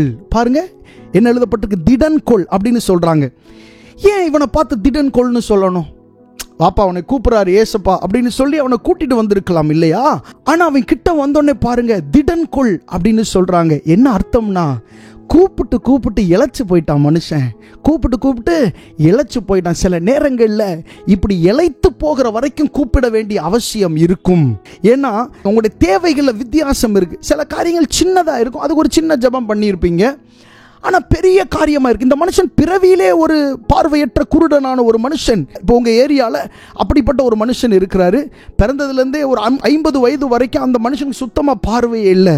அந்த மனுஷன் திடீர்னு ஒரு 50 வயதில் நான் பார்வை அடைந்துட்டேன் அப்படின்னு சொல்லும்போது உங்களுடைய மனநிலை எப்படி இருக்கும்? அதுபோல் அது ஒரு பெரிய விஷயம். அப்படி இருக்கும்போது அவன் தான் இளைப்படைகிற வரைக்கும் இயேசுவை நோக்கி என்ன செய்தான்? கூப்பிட்டான். ஆனால் அவனோட இளைப்பை இயேசு கிறிஸ்து அற்பமாக எண்ணலைங்க. உங்களுடைய ஜெபத்தை ஆண்டவர் ஒரு நாள் அற்பமாக எண்ண மாட்டார். நீங்களே ஜெபம் பண்ண முடியலன்னு சொன்னாலும் ஒரு லிமிட்டுக்கு மேலே உங்களை ஜெபம் பண்ண வச்சு ஆண்டவர் உங்களுக்கு அற்புதத்தை தருவார். ஜெபம் ஏன் பண்ணணும் அப்படின்னா அது ஒரு நியதிங்க. அது ஒரு நியதி. கண்டிப்பாக ஜெபம் பண்ணி தான் ஆகணும். ஆமென். அதில் கேள்வி கேட்கறதுல ஜெபிக்கணும், ஜெபம் பண்ணியே ஆகணும் அப்படின்ற ஒரு நியதி இருக்கிறது. பாருங்க, கர்த்தர் நல்லவர். அப்போ அவனை பார்த்து சொல்றாங்க திடன்கொள். அப்போ திடன்கொள்னு சொல்ற வரைக்கும், அவன் இளைப்படைகிற வரைக்கும் அவன் ஆண்டவரை நோக்கி கூப்பிட்டு இருக்கிறான். அவன் எழுந்திரு, உன்னை அழைக்கிறார், ஆண்டவர் உன்னை கூப்பிடுறாருன்னு. ஆமென் அப்படின்னு சொன்னோன்னே அவன் இயேசு கிறிஸ்துவின் இடத்துல வருகிறான். எப்படி வந்தான்னா 50வது வசனத்தில் சொல்லப்பட்டிருக்கு, உடனே தன் மேல் வஸ்திரத்தை எரிந்து விட்டு அவன் இயேசுவின் இடத்துல வருகிறான். பாருங்க, தன் மேலே போட்டிருந்த அந்த வஸ்திரத்தை, அந்த அழுக்கு வஸ்திரத்தை தூக்கி எரிஞ்சிட்டு இயேசுவின் இடத்துல அவன் வந்துட்டான். வந்த பிறகு 51வது வசனத்தில் ஆண்டவர் அவனை பார்த்து கேட்கிறார், நான் உனக்கு என்ன செய்ய வேண்டும் என்று இருக்கிறாய்? கேட்கிறாரு, நான் உனக்கு என்ன செய்யணும் அப்படின்னு கேட்கிறாரு. இவன் ஒரு பார்வையற்ற மனுஷன். அவர்கிட்ட ஓடி வரும்போது தட்டி தடுமாறி இடிச்சு கீழே விழுந்து ஓடி வர்றான். ஒரு பார்வையற்ற மனுஷன் ஓடி வந்தா எப்படி இருக்கும்? அதுவும் தன்னுடைய மேலே போட்டிருக்க வஸ்திரத்தை தூக்கி எரிஞ்சிட்டு போறான். அவ்வளவு வேகமா போறவனுடைய அந்த நடை எப்படி இருக்கும், அந்த ஓட்டம் எப்படி இருக்கும்? அப்படி தட்டி தடுமாறி போய் இயேசுவுக்கு முன்பாக விழுந்து கிடக்கிறான். அவனை பார்த்து கேட்கிறார், நான் உனக்கு என்ன செய்யணும் அப்படின்னு கேட்கிறாரு. ஹல்லேலூயா. ஆமென். இன்னைக்கு ஆண்டவர் இந்த ஒரு வார்த்தை உங்களிடத்துல கேட்பாருன்னு சொன்னா உங்க வாழ்க்கை தலைகீழாக மாறும். நான் உனக்கு என்ன செய்ய வேண்டும் என்று இருக்கிறாய். அது மட்டும் இல்லை, உங்க ஜெபத்தில் ஆண்டவர் உங்களுக்கு என்ன செய்யணுன்றதை நீங்க சேர்த்து சொல்லணும். ஹல்லேலூயா. ஆண்டவர் உங்களுக்கு என்ன மாற்றத்தை கொடுக்கணும் அப்படின்றதையும் நீங்க விசுவாசத்தோட சேர்த்து சொல்லணும். இவன் ஆண்டவர் எனக்கு இறங்கும், எதுக்கு இறங்கணும் அப்படின்னு ஆண்டவர் கேட்பார். அதனால தான் கேட்கிற, உனக்கு நான் என்ன செய்யணும் அப்படின்னு ஆண்டவர் கேட்கிறார். உடனே அந்த குருடனான அந்த மனுஷன் சொல்லுகிறான், நான் பார்வை அடையணும் ஆண்டவரே, நான் பார்க்கணும், என் கண்ணு திறக்கப்படணும், நான் பார்க்கணும் அப்படின்னு சொல்றான். உடனே 52வது வசனத்தில் நம்ம வாசிக்கிறோம், நீ போகலாம், உன் விசுவாசம் உன்னை இரட்சித்தது என்றார். உடனே அவன் பார்வை அடைந்து வழியிலே இயேசுவுக்கு பின் சென்றான். ஆமென். இவன் சுகமானதுக்கு அப்புறம் கூட வீட்டுக்கு போகல பாருங்க. அவன் பாருங்க, இயேசுவுக்கு பின் சென்றான் எழுதப்பட்டிருக்கு. இன்னொரு சுவிசேஷத்தில் வாசிக்கும் போது அவரை மகிமைப்படுத்தி கொண்டே அவருக்கு பின் சென்றான். அவரிடத்துல அற்புதத்தை பெற்றவங்க அப்படிதான் இருப்பாங்க, அவரை விட்டு போக மனசே வராது. ஹல்லேலூயா. ஆமென். அவனுடைய விசுவாசம் அவனை இரட்சித்திருக்கிறது. ஸோ இந்த பர்த்திமேயு குருடனை பற்றி பார்க்கும்போது அவனுடைய உள்ளான கண்கள் திறக்கப்பட்டிருந்தது, அவனுடைய வெளிப்புறமான கண்கள் அடைக்கப்பட்டிருந்தது. அதனால இயேசு கிறிஸ்துவினுடைய சந்திப்பின் நேரத்தையும் அவர் தனக்கு சமீபமாய் வருகிறதையும் அவன் அறிந்து கொண்டு அந்த நேரத்தில் ஆண்டவரிடத்தில் அற்புதத்தை பெற்றுக்கொண்டான். அதே போல் ஆண்டவர் உங்களுக்கு சமீபமாக இருக்கிற இந்த நாட்களிலே, நேரங்களிலே அவரை நோக்கி கூப்பிடுங்கள், நிச்சயமாக ஆண்டவர் உங்களுக்கு பதில் தர அவர் போதுமானவராக இருக்கிறார். கண்களை மூடி ஜெபம் பண்ணுவோமா? நன்றி ஆண்டவரே, தேங்க்யூ அப்பா, உமக்கு நாங்கள் மகிமை செலுத்துகிறோம். எல்லாரும் கண்களை மூடி, ஆண்டவர் உங்களுக்கு சமீபமாய் வந்திருக்கிறார், உங்க பக்கத்தில் வந்திருக்கிறார். இந்த நேரத்தில் ஆண்டவரை நோக்கி கூப்பிடுங்க. ஆண்டவரே அப்பா, நீர் என் பக்கத்தில் வந்திருக்கிறதற்காக நன்றி, என் சூழ்நிலைகளை மாற்றும்படி என் பக்கத்தில் வந்திருக்கிறதற்காக நன்றி என்று சொல்லி ஆண்டவரை நோக்கி சொல்லுங்க. அவரை பார்த்து சொல்லுங்க, ஆண்டவரே நீர் என் பக்கத்தில் வந்திருக்கிறதற்காக நன்றி அப்பா. கண்களை மூடி ஜெபிக்கலாமா? நல்ல ஆண்டவரை நன்றி செலுத்துகிறோம்.